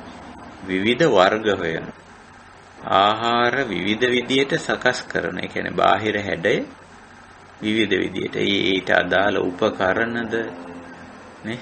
ඉස්සර සමහර විට ආහාරය සකස් කරගන්න අපිට තිබුණේ සරල භාණ්ඩ කීපයක්නේ. පිහියක්, තලා ගන්න, කොටා ගන්න වංගෙඩියක්, ඔය වගේ දේවල්. දැන් බලන්න ආහාර සැකසීමේදී මම දැක්ක පිහි වර්ග ගණනාවක් තියෙනවා. සමහර පිහි වලින් කපපුවා මේ ආහාරයට අලුත් හැඩයක් එනවා. හැඩයක් එනවා. හැබැයි හැඩයට කපනකොට ආහාරයෙන් විශාල ප්‍රමාණයක් අපතේ ගිහිනවා. විශාල ප්‍රමාණයක් අපතේ ගිහිනවා. එතකොට දැන් එතන මේ වැඩේදී කොච්චර අනාර්ය වෙලා තියෙනවද? ආහාර සැකසුම් ක්‍රියාවලිය කොච්චර දුරට අනාර්ය වෙලා තියෙනවද? එහෙම වෙලා. එහෙම දේවල් අපිට පැහැදිලිවම දැක ගන්න පුළුවන්කම තියෙනවා. ඉතින් අපි සතිය පවත්වන්නේ, සිහිය පවත්වන්නේ මේ ආර්ය භාවය පවත්ව ගන්නටයි. ආහාරයේ ආර්ය භාවය තියාගන්නයි අපි සිහිය පවත්වන්නේ. ඇඳුමේ ආර්ය භාවය තියාගන්න සිහිය පවත්වනවා. මේ ආර්ය භාවය කියන්නේ තවත් විදිහකින් කිව්වොත් නිවනට සාධකයක් හැටියට ඇඳුම, නිවනට සාධකයක් හැටියට ආහාරය තියාගන්න. ඊළඟට අනිත් අවශ්‍යතා දෙක ගැනත් අපි පොඩ්ඩක් විමසලා බලමු. සේනාසන, සේනාසන, සයනාසන, සේනාසන කියලා ඔක සඳහන් කරන්න පුළුවන්. සාමාන්‍යයෙන් නිවහනක් මිනිස්සුයෙකුට අවශ්‍යයි. ජීවත් වීමට නිවහනක් අවශ්‍යයි. ඒ නිසා බුදුරජාණන් වහන්සේ මුල් කාලේ නැතත් බොහොම ඉක්මනින් මේ පැවිදි ඇත්තන්ටත් කුටි නිර්දේශ කරලා තියෙනවා. කුටියක්. ඉතින් ඒ කුටියක තියෙන්නේ, නිවාසයක තියෙන්නේ, සේනාසනයක තියෙන්නේ, ගෙදරක තියෙන්නේ ඒ මිනිස්යාට අවශ්‍ය කරන, ඒ ගෙදර ජීවත් වෙන මිනිස්යාට අවශ්‍ය කරන දේවල් ටික විතරයි. ඒකත් ආර්ය කරගෙන තියෙන්නේ අපි. සරල කරගෙන. අර විවේකය අඩු වෙන විදිහට නෙමෙයි, විවේකය වැඩි වෙන විදිහට අපේ නිවස, අපේ නවාතැන සකස් කරගත්තොත් අපිට වඩා පහසුයි. ඉතින් ඔතෙන්දී පැතිකඩ කීපයක් අපි බලන්න වෙනවා. ඒක තමයි මේ නිවහනක තියෙන ඉදිකිරීමේදී තියෙන සරලභාවය හා සංකීර්ණභාවය. දැන් ඉදිකිරීමේදී අපිට මිල මුදල් තියෙනවා නම්, ඒ වගේම අපි ගෘහ නිර්මාණ ශිල්පය පිළිබඳව ඒවයි විලාසිතාරව මේවා දන්නවා නම් ඉතින් හරි සංකීර්ණ විලාසිතා සහිත නිවසක් ඉදි කරන්න පුළුවන්. හැබැයි ඔක ඉදි කරන්න යද්දි විශාල මේ පීඩාවක් ඉතින් විවේකය අඩුයි. ඊට පස්සේ ඉදි කරා කියලා අපි හිතමුකෝ. ඕක දැන් නඩත්තු කරගෙන යන්න එපා. දැන් නිවසකට විලාසිතාවක් එකතු කරොත් ඒ විලාසිතාව නඩත්තු කරන්න වෙනවා. කැටයමක් හරි මොනවා හරි බොරදමක් හරි මොනවා හරි දෙයක් අපි එකතු කරනවා. අඩුම ගානේ කල, වර්ණ මොනවා හරි දෙයක් විශේෂයෙන් එකතු කරොත් ඒක නඩත්තු කරගෙන යන්න ඕනේ එතන ඉඳලා. හැබැයි එහෙම නැතුව මේකේ සරල නිවාසයක් අපි සකස් කරගත්තොත් ඒක අවිවේකයේ පිණිස නෙමෙයි, විවේකයේ පිණිස හේතු වෙනවා. ඊළඟට ඔය සංකීර්ණ නොකරම විරාගයටයි හේතු වෙන්නේ, රාගයට නෙමෙයි. අර සංකීර්ණ කරපුවාම, විලාසිතාකරණය කරපුවාම නිවාසේ ඒක ඇලීමට හේතුවක්, රාගයට හේතුවක් වෙන්නේ. රාග නිශ්චිත වෙනවා, විරාග නිශ්චිත නෙවෙයි. නිරෝධ නිශ්චිත නෙවෙයි. කෙලෙස් ඇතිවීමට හේතු වෙන කාරණයක් වෙනවා. ඔස්සග්ග අතහැරීම පැත්තට නෙවෙයි, අල්ලා ගැනීම පැත්තට හේතුවක් වෙනවා. ඒකයි ඒකේ සරල කරන්නේ. සරල කරන්නේ. එතකොට හැබැයි නිවාසයක මූලික අවශ්‍යතා ටික තියෙනවා. මූලික අවශ්‍යතා. ඊළඟට නිවාසයකට අපි එකතු කරගන්න භාණ්ඩ. මේ ගෘහ භාණ්ඩ නොඑක් අපි ගෘහ භාණ්ඩ කියලා වට කියනවා. ඉතින් ගෘහයක භාණ්ඩ අවශ්‍යයි. භාණ්ඩ කීපයක් අවශ්‍ය කරනවා. හැබැයි මේවා සංකීර්ණ වෙන්න අපිට තේරෙනවා විවේකේ නැති වෙනවා. අපි දවසේ සෑහෙන වෙලාවක් මේ භාණ්ඩ එක්ක ගත කරනවා. ඒවා හොදන්න, පිරිසිදු කරන්න, පවිත්‍ර කරන්න, නේ? සමහර විට නඩත්තු කරන්න, රෙපෙයා කරන්න, ඒවා නිසි විදියට තැම්පත් කරන්න, අහුරන්න, ගොඩාක් වැඩ. විවේක නිශ්චිත නැහැ. ඒක අවිවේක නිශ්චිත බවට හැරෙනවා. තමන්ගේම නිවස. ඔය සමහර අය එහෙමයි. තමන් මේ හදාගත්ත නිවසේ ඉන්නේ හරි මානසික ආතතියකින් ඉන්නේ. දැන් අපේ නිවාසවලට යෙදෙන වචනයක් තියෙනවා ආරාම කියලා. ආරාම කියන වචනේ අපේ අටුවාවල විස්තර කරලා තියෙන්නේ සතුටින් ඉන්නවයි කියන තැන. සතුටින් ඉන්න තැන කියන අදහසින් ආරාම කියන්නේ. ආරමතීති ආරාමෝ කියලා. කොහොම අර්ථකථනයක් දීලා තියෙනවා. විවේකයෙන් සතුටින් ඉන්න තැන. සමහරුන්ට gedara හරිම අවිවේකයි. හරි අසතුටින් ඉන්න. මොකද කියලා බැලුවොත් මේ ගැටලුව.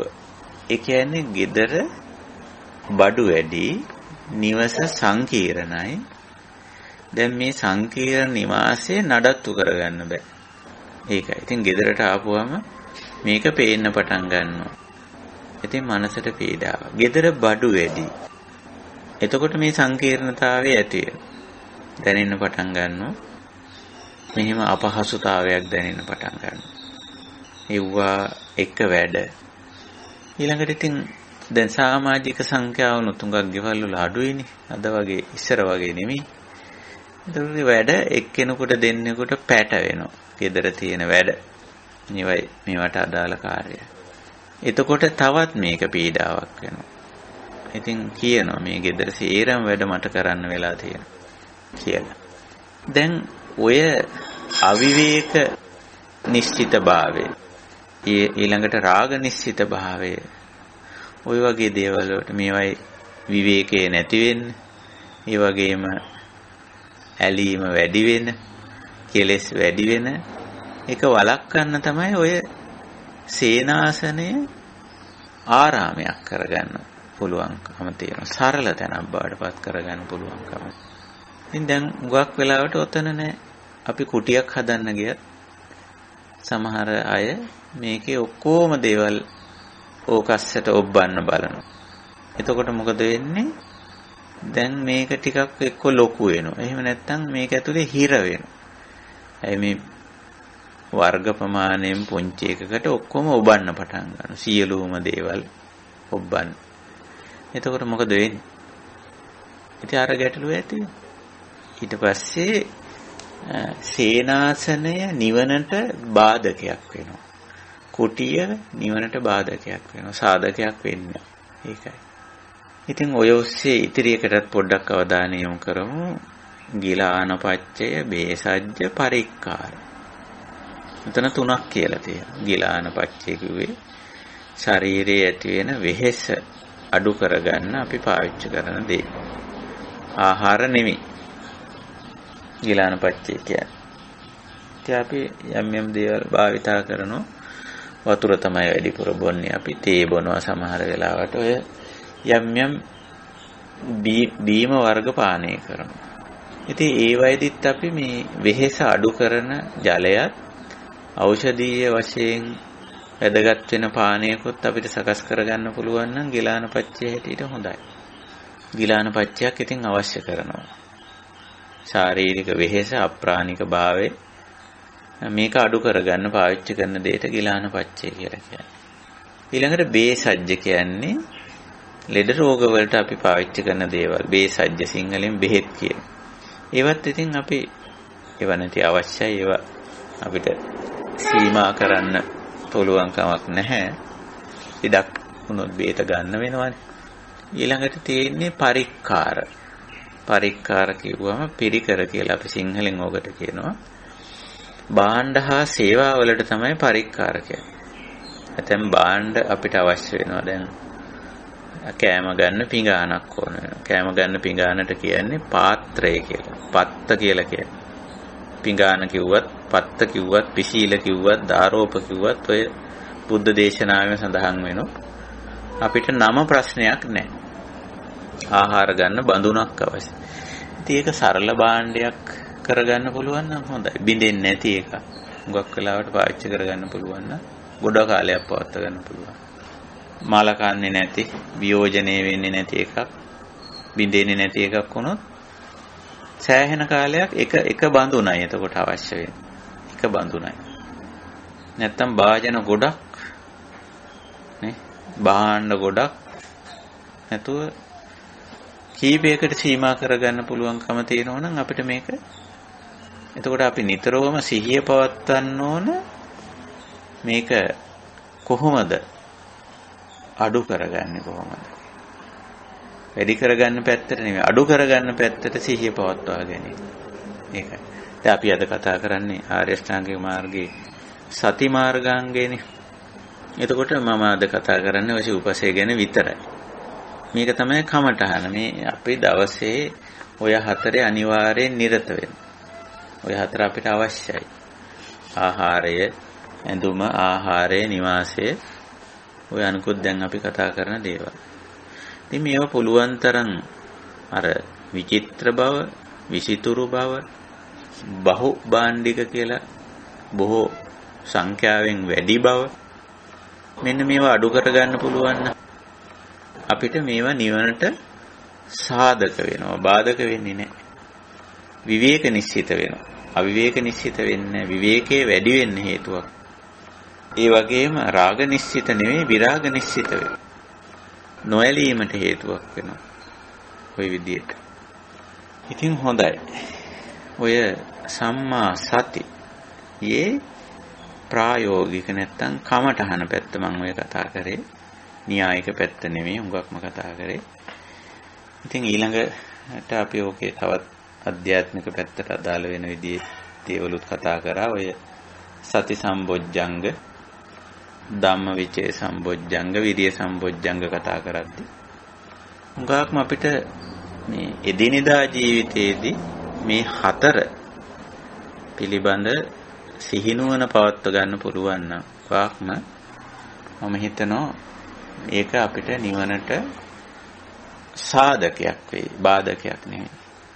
ඒක නිසා අපි හැමතිස්සෙම කළ යුත්තේ මේක සාධකයක් කර ගැනීම, බාධකයක් කරගන්න නෙවෙයි. හොඳයි. ඔය කාරණේ තමයි මට විශේෂයෙන් මෙතෙන්දී මතක් කරන්න, මතු කරන්න තියෙන දේ. අපි උපමනකින් අපේ අද දවසේ කමඨහන් සාකච්ඡාව නිමා කරන්න බලාපොරොත්තු වෙනවා. එතකොට අපි මුලින් ඉඳලා කතා කරදී පොඩ්ඩක් සාරාංශ කරන්නම්. අපේ මේ අන්තර්ජාලයේ තියෙන යම් දෝෂ නිසා සමහර දේවල් අපිට බාධාවක් වුණා. ඒ වගේම මම ඉන්න තැන තියෙන ශබ්දഘോഷා තත්ත්වය නිසා ඔබට ශ්‍රවණ තත්ත්වයට යම් කිසි අඩුපාඩුවක් වෙන්නත් පුළුවන්. කොහොම නමුත් අපි මේ කතා කළ දේ නැවත මතක් කළොත් අපි දැන් නිවනට සාධක සහ බාධක වෙන කාරණා තමයි නිවන් මාර්ගයේදී කතා බහ කරන්නේ. මාර්ගාංග තුල තියෙන්නේ, මාර්ග සත්‍ය තුල තියෙන්නේ සාධක ටික. සම්මා දිට්ඨි සාධකයක් නිවනට. මිච්ඡා දිට්ඨිය බාධකයක්. සම්මා සංකල්පය සාධකයක්, මිච්ඡා සංකල්පය බාධකයක්. සම්මා වාචා සාධකයක්, මිච්ඡා වාචා බාධකයක්. සම්මා කම්මන්තේ සාධකයක් නිවනට උපකාරක ධර්මයක්, මිච්ඡා කම්මන්තේ බාධකයක්. සම්මා ආජීවයේ සාධකයක්, මිච්ඡා ආජීවයේ බාධකයක්. සම්මා සති අද අපි කතා කරන්නේ.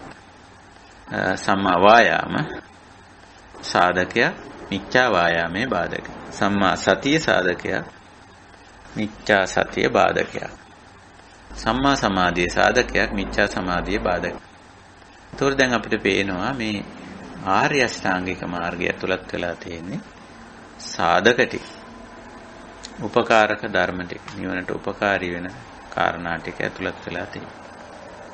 ඉතින් ඒව තමයි අපි මේ කමඨහන් නමින් අපි තේරුම් අරගෙන ක්‍රියාත්මක කරගෙන යන්නේ ඒ ටික තමයි.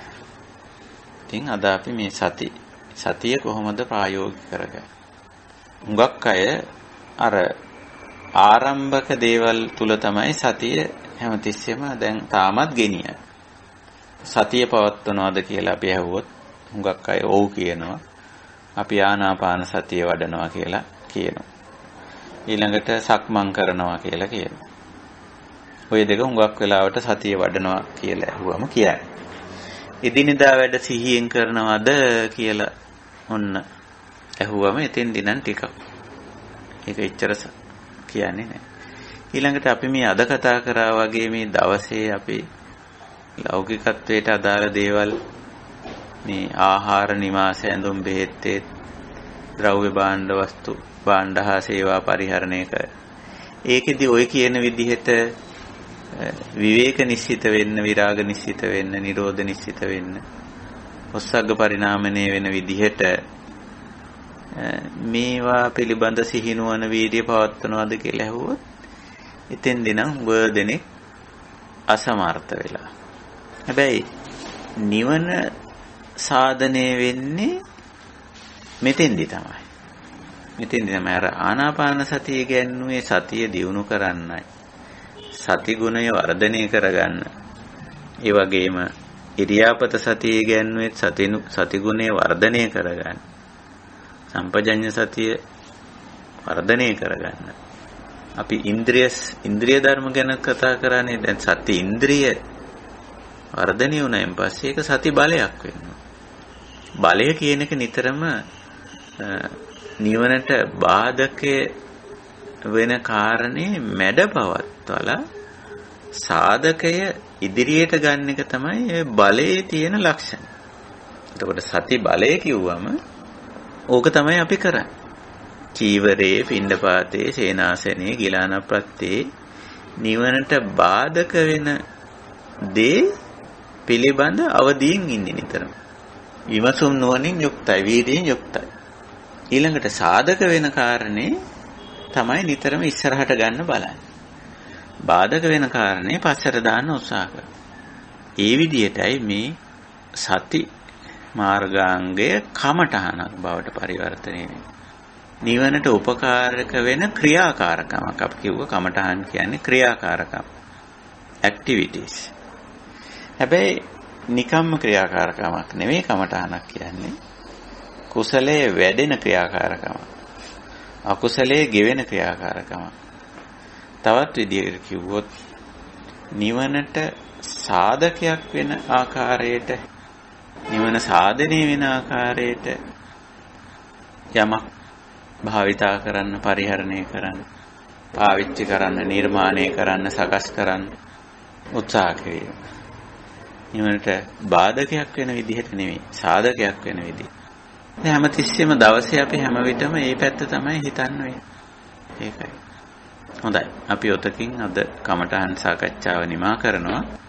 ඉතින් වෙනද වගේම මේ කමඨහන් සාකච්ඡාවේදී මොන හරි ඉදිරිපත් කරන්න, කතා බහ කරන්න යමක් තියෙනවා නම් ඒ සඳහා අවස්ථාව ලබා ගන්න කියලා අපි අපේ කල්යාණ මිත්‍රයන්ට ගෞරවයෙන් මතක් කරනවා.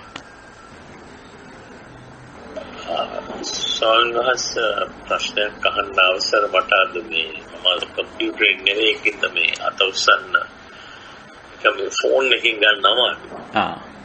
සෝන්වහස් මේ චීවරය එහෙම නැත්නම් ඇඳුම සම්බන්ධයෙන් කතා කරනකොට මේ දැන් අපි මේ දේවල් ක්‍රමක්‍රමයෙන් ඉගෙන ගන්නවා. ඒකෝට ක්‍රමක්‍රමයෙන් මේවා ගැන සිහියෙන් වැඩ කරන්න මේ වගේ මානසිකාරයක් පවත්ව ගන්න උත්සාහ කරනවා. එතකොට මේ අපි මේව තේරුම් ගන්න කලින් අපි අරගත්ත ඇඳුම්ම තමයි අපි තාමත් පාවිච්චි කරන්නේ. දැන් මම ඇත්තටම ඔය අපේ ළමයින්ට ඔය නංගිලට හරි මේ හැමෝටම කියලා තියෙනවා මේ මට තියෙන ඇඳුම් මට ජීවිත කාලේවත් ඇඳලා ඉවර කරගන්න පුළුවන් වෙන්නේ නැහැ. ඒ නිසා නවත් ඇඳුම් මට ගන්න එපා කවුරුත් කියලා. මගෙන් ඇඳුම් ගන්නෙත් නැහැ. ඉතින් එතකොට අපි මම මෙල්බන් වල අදිච්චේදී වින්ටර් කාලෙට සමර් කාලෙට අපිට වෙනස් ඇඳුම් ටිකක් පාවිච්චි කරන්න වෙනවා. ඔව්. ඉතින් එතකොට කලින් ගනිපු නොඑක් වර්ණ තියෙන නොඑක් පැටර්න් තියෙන ඇඳුම් තියෙනවා. ඉතින් ඒවත් පාවිච්චි කරනවා. දැන් සමහර ඇඳුම් ඉතින් අපි දැන් මගේ ළමයින්ට වඩා ඒගොල්ලෝ දැන් අවුරුදු 20 ගණන් වල 30 ගණන් වල ඉන්න අය ඉතින් ඒගොල්ලන්ටත් වඩා වයස ඇඳුම් මම තාමත් පාවිච්චි කරනවා. ඒකට සවන්වන්ස මේ අපිට මේ දැන් අපේ තියෙන තත්වය අපේ තියෙන මෙතන තියෙන මේ තත්වය අනුව අපි මේ තියෙන ඇඳුම ඒක වයිබර්ණ එකක් වුණත් ඒක යම් කිසි පැටර්න් දාලා විලාසිතා දාලා පාට බොත්තම් දාලා ඒ වගේ ඇඳපු ඒ වගේ හදපු අය වුණත් මම කල්පනා කරුවා දැන් ඒවා අපිට සිහියෙන් ඒ ඇඳුම් පාවිච්චි කරන්න වෙනවා දැන්. ඒ ගැන වහන්සේට අපිට පොඩි අවවාදයක් දෙන්න පුළුවන් සන්නස්. ඔව් ඇඳුම මෙතෙන්දී ඔය තියෙන ඇඳුම වෙනස් කරන්නම නෙවෙයි එතන අදහස් කරන්නේ දැන් ඔය මහත්තයා කිව්වා වගේ අපි මේක තේරුම් ගන්න ප්‍රථම සමහර වෙලාවට අපිත් ඔය වර්ග බහුල කරගෙන සංඛ්‍යාවෙන් වැඩි කරගෙන විලාසිතාව බහුල කරගෙන ඒ විදිහට ඇඳුම් ගත්තා වෙන්නත් පුළුවන් පාවිච්චි කරා වෙන්නත් පුළුවන්. දැනුත් අපිට අනිත් අය ඒක ඒ අවබෝධය නැති අය අපිට එහෙම ඇඳුම් පරිත්‍යාග කරනවා වෙන්නත් පුළුවන්. එතකොට අපිට මේ මෙතෙන්දි පුළුවන්කම තියෙනවා ඔය දැනට තියෙන ඇඳුමක් අඳින්න. ඒක වැරද්දක් නෑ. තියෙන ඇඳුමක් අඳින එක තමයි සාමාන්‍යයෙන් ක්‍රමේ. ඊළඟට බහුලව තියෙන දේ අපිට පරිත්‍යාග හැටියට තව කෙනෙකුට දෙන්නත් පුළුවන්. එහෙම ගිහිල්ලා අපිට අර ගොඩක් තිබීමෙන් ඇති වෙන අවිවේකය ඒව මේව මගහරව ගන්න පුළුවන්. ඊළඟට අර මූලික අවශ්‍යතාවය දැන් සීත කාලය උෂ්ණ කාලය කියන එක ගැන බුදුහාමුදුරුවෝ මේකෙදි කියනවානේ. සීතස්ස පටිඝාතාය උන්නස්ස පටිඝාතාය කියලා පැහැදිලිවම කියනවානේ. ඒ වගේ දේවලුත් ඇඳුමේදී සැලකිල්ලට ගන්නවා. සීත කාලයට අඳින්න සීතල ආවරණය වෙන විදිහට සීතලෙන් හානියක් නොවන විදිහට සීතස්ස පටිඝාතාය එහෙම ඇඳුමක් අවශ්‍යයි. ඒක මේ සරල භාවයට හෝ නිවන් මාර්ගට බාධාවක් වෙන්නේ නැහැ සීත ඇඳුමක් ගත්ත කියලා. උෂ්ණ කාලයට උෂ්ණත්වයට අදාළ වෙන විදිහට ඇඳුම සකස් කරගත්ත කියලා එහෙම බාධාවකුත් නැහැ. ඒ අනුව තමයි දැන් අපිට තියෙන්නේ උත්තරා සංඝය සංඝාටියයි දෙක ගත්තොත් අපිට කවදාවත් උත්තරා සංඝය භාවිතා කරන්න බෑ මේ සීත කාලයකට. සංඝාටියක් වගේ දෙයක් අවශ්‍යයි. ඒ කියන්නේ සීතල ඇඳුමක්. සීතලට වරුතු දෙන එක. ඊළඟට උෂ්ණ කාලයට අපිට සංඝාටිය පාවිච්චි කරන්න බෑ. ඒක මේ පොරවගෙන ඉන්න බෑ රස්නේ වැඩි වෙනවා. එතකොට මේ කාලගුණ දේශගුණ තත්ත්වයන් ගැන සැලකිල්ල දක්වලා තියෙනවා. ඒකත් එහෙම. එතකොට මේ අත්‍යවශ්‍ය සාධක ටික අර ප්‍රත්‍යවේක්ෂාවෙත් තියෙනවා. මේ චීවර ප්‍රත්‍යවේක්ෂාවේ පැහැදිලිවම මේ අත්‍යවශ්‍ය කාරණා ටික අන්තර්ගතයි. චීවරම් පටිසේවාමි ඇඳුම අඳින්නේ මෙන්න මේ සඳහා යාවදේව සීතස්ස පටිඝාතාය උන්නස්ස පටිඝාතාය කියන එක තමයි මුලට අරන් තියෙන්නේ. ඍතු විපර්යාසය ඒකෙන් ඍතු විපර්යාසයෙන් වෙන ශරීරයට වෙන හානිය ඇඳුමින් වළකින්නවා. ඊළඟට දන්සමකස වාතාතප සිරින්සප සම්පස්සානම් පටිඝාතාය කියලා ඔය මැසි මදුරු උදුරු වගේ සමහර වෙලාවට අපිට ශරීරය ආවරණය කරගන්න වෙනවා. නැත්නම් ඒක බාධාවක් වෙනවා.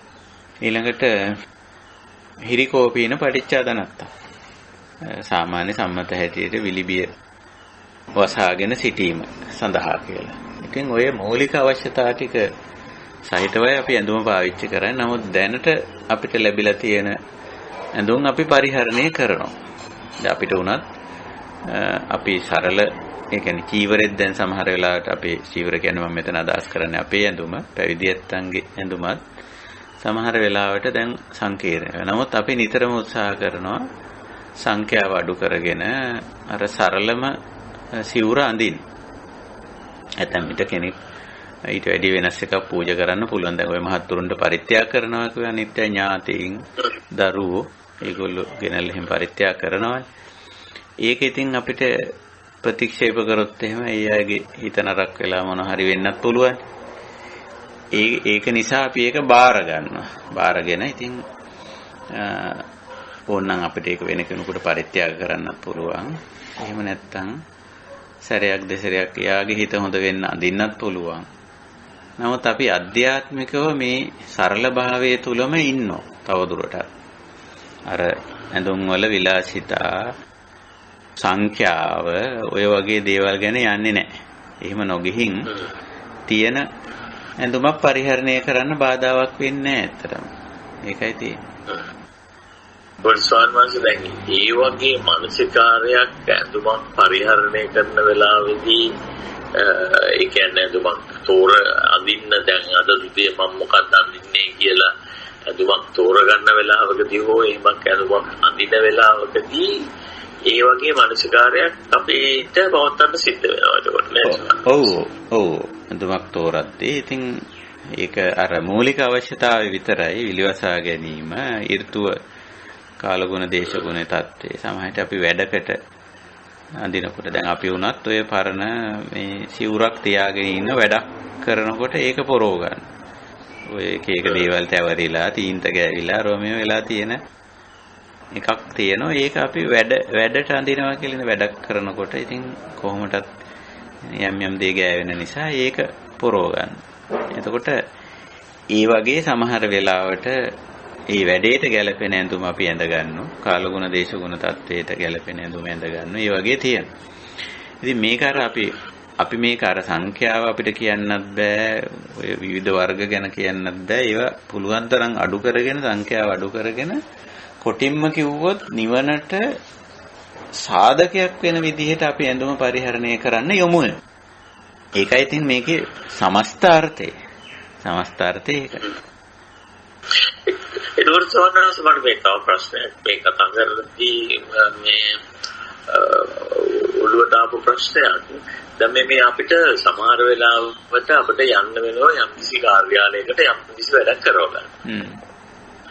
හරි පොලිසියට හරි එහෙම නැත්නම් වෙන කාර්යාලයකට හරි එහෙම නැත්නම් වෙන තැනකට හරි මේ එතකොට ඒ වගේ තැනකට යනකොට අපි හිතමු මේ කිසිම පිළිවෙලකට නැතිව ඒ කියන්නේ පිට කෙනෙකුට යම් කිසි විදියක මේ අර මේ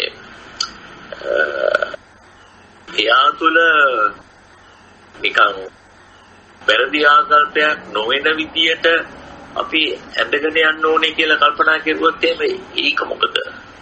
ඔය ඉතින් ලෞකික වශයෙන් සමහර වෙලාවට එහෙම ගැටලු තියෙනවා. දැන් උදාහරණයක් ඇටියට අපි හිතමු රස්තාවකට බන්ධව ගන්න ඉන්ටර්විව් එකට යනවා කියලා. නේ? දැන් ඒ ලෝක සම්මතයේ තියෙන්නේ මෙහෙම අඳින්න ඕනේ කියලා. දැන් අපි ඒ වෙලාවේ රස්සාව ගන්න ඕන නම් ඉන්ටර්විව් එක පාස් වෙන්න ඕන නම් අපිට සිද්ධ වෙනෝනේ ඒ ඇඳුම අඳින්න. කාගෙන් හරි ඉල්ලගෙන හරි ඒ වෙලාවට ඒ ඇඳුම ඇඳගෙන යන්න. Tamanට නැත්තම් නේ එහෙමත් ඉස්සර කරලා තියෙනවනේ ඉන්ටර්විව් එකට යනකොට වෙන කෙනෙක්ගේ සපත්තු දෙක ඉල්ලලා යන්නේ. ඔව් මම ඇත්තටම මේ මගේ මීටින් එක දවසෙත් මම මේ යාළුවෙක්ගෙන් ඉල්ලගත්ත ටයි එකක් තමයි දාගෙන හිටියේ. එතකොට දැන් ඒක අපේ ඌමනාවට කරන වැඩක් නෙමෙයි. සමහර වෙලාවට ඒක කරන්නේ මේ සමාජ සම්මුතිය රැකීමක් හැටියට. එහෙම නැත්නම් අර අවශ්‍යතාවය ඉෂ්ට කරගන්න ඒ ඇඳුම අපි එතෙන්දී භාවිතා කරන්න වෙනවා. ඒ වගේ දෙයක්. ඉතින් එහෙම පැත්තකුත් තියෙනවා. හැබැයි ඒක ඒ වෙලට තේරුම් ගන්න ඕන මම මේක පරිහරණය කරන්නේ භාවිතා කරන්නේ මෙන්න මේ අර්ථයෙන්. මේ ප්‍රයෝජනේ සලකලා මේ දේ කරන්නේ. එහෙම නැතුව මම ආර්ය ශ්‍රාවකෙක් හැටියට මම ඇඳුම පිළිබඳව මට දර්ශනයක් තියෙනවා. නමුත් මේ වෙලාවේ මම මේක මේ අවශ්‍යතාවයට විතරක් ඇඳ ගන්නවා කියලා. නමුත් ඊයින් පස්සේ ඒක අතහැරලා දැම්මා. එතනින් එහාට ඒක මොකද ගන්නෙ නෑ එච්චරයි. ඔසන්නසෝය මේ දේශනාව අහනකොට මගේ මනසේ ඇතිවුණු අදහස් කීපයක් ගැන මම වෙහුවේ. තිරුවන් සරණයි ස්වාමීන් වහන්සේ. ඒ කියන්නේ මේ සම්බන්ධයෙන් අපි නිතරම මානසිකාර්යයක ඒ මානසිකාර්යය පවත්වන්න ඕන මේ ඇඳුම සම්බන්ධයෙන්. අද අපි ඇඳුම් කරයි කතා කරන්නේ. ඔව්. එතකොට ඕකම තමයි යෝනිසෝ මානසිකාර්යය කියලා අපි කියන්නේ නේද? ඔව් ඇත්තටම ඔව්.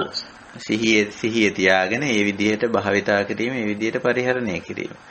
ඒක පුළුවන් තරම් තමන්ගේ පැත්තෙන් මේකෙන් ගැලවෙන්න බලනවා. තමන්ගේ පැත්තෙන්. අනිත් සමාජය ගලවන්න අපිට පුළුවන් වේද දන්නේ. දැන් අපිට අර ඉන්ටර්විව් එකේ සිද්ධියේදී අපිට කියන්න බෑනේ ඉන්ටර්විව් බෝඩ් එකේ ඉන්න අයට මම මේ ආර්ය ශ්‍රාවකේ මම මෙහෙම ඇඳුමක් අඳින්නේ.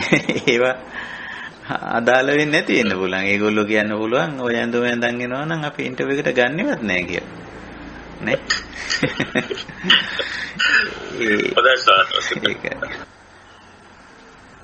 සයන්ස් මේ දැන් මේ මහත්මයා කියන දෙයටත් මම අහුම්කන් දීගෙන හිටියා.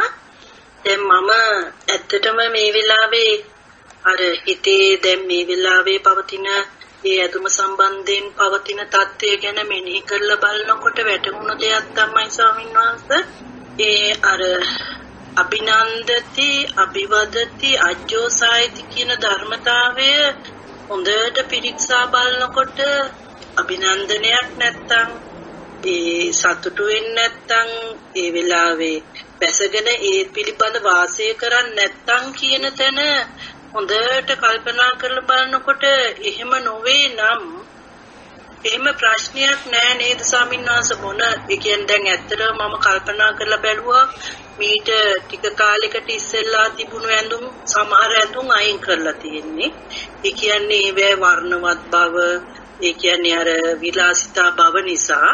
නමුත් දැන් තෝරාගත් ඇඳුම් ටිකක් තමයි දැන් අඳින්නේ. නමුත් අර ඒ ඇඳුම් දිහා බැලුවත් අර අභිනන්දති, අභිවදති, අජ්ජෝසායති කියන තැන නැහැ. නමුත් සාමාන්‍යයෙන් තැනට ගැලපෙන විදිහට පිළිවෙලක් ඇතුව අඳිනවා. නමුත් ඒ ඇඳට අර කිසිම විදිහකින් හිත තුල ඒ ඇඳුම සම්බන්ධයෙන් අර කරුණු තුන පවතින්නේ නැහැ කියලා. එහෙමනම් එතන ප්‍රශ්නයක් නැහැ නේද ස්වාමීන් වහන්සේ?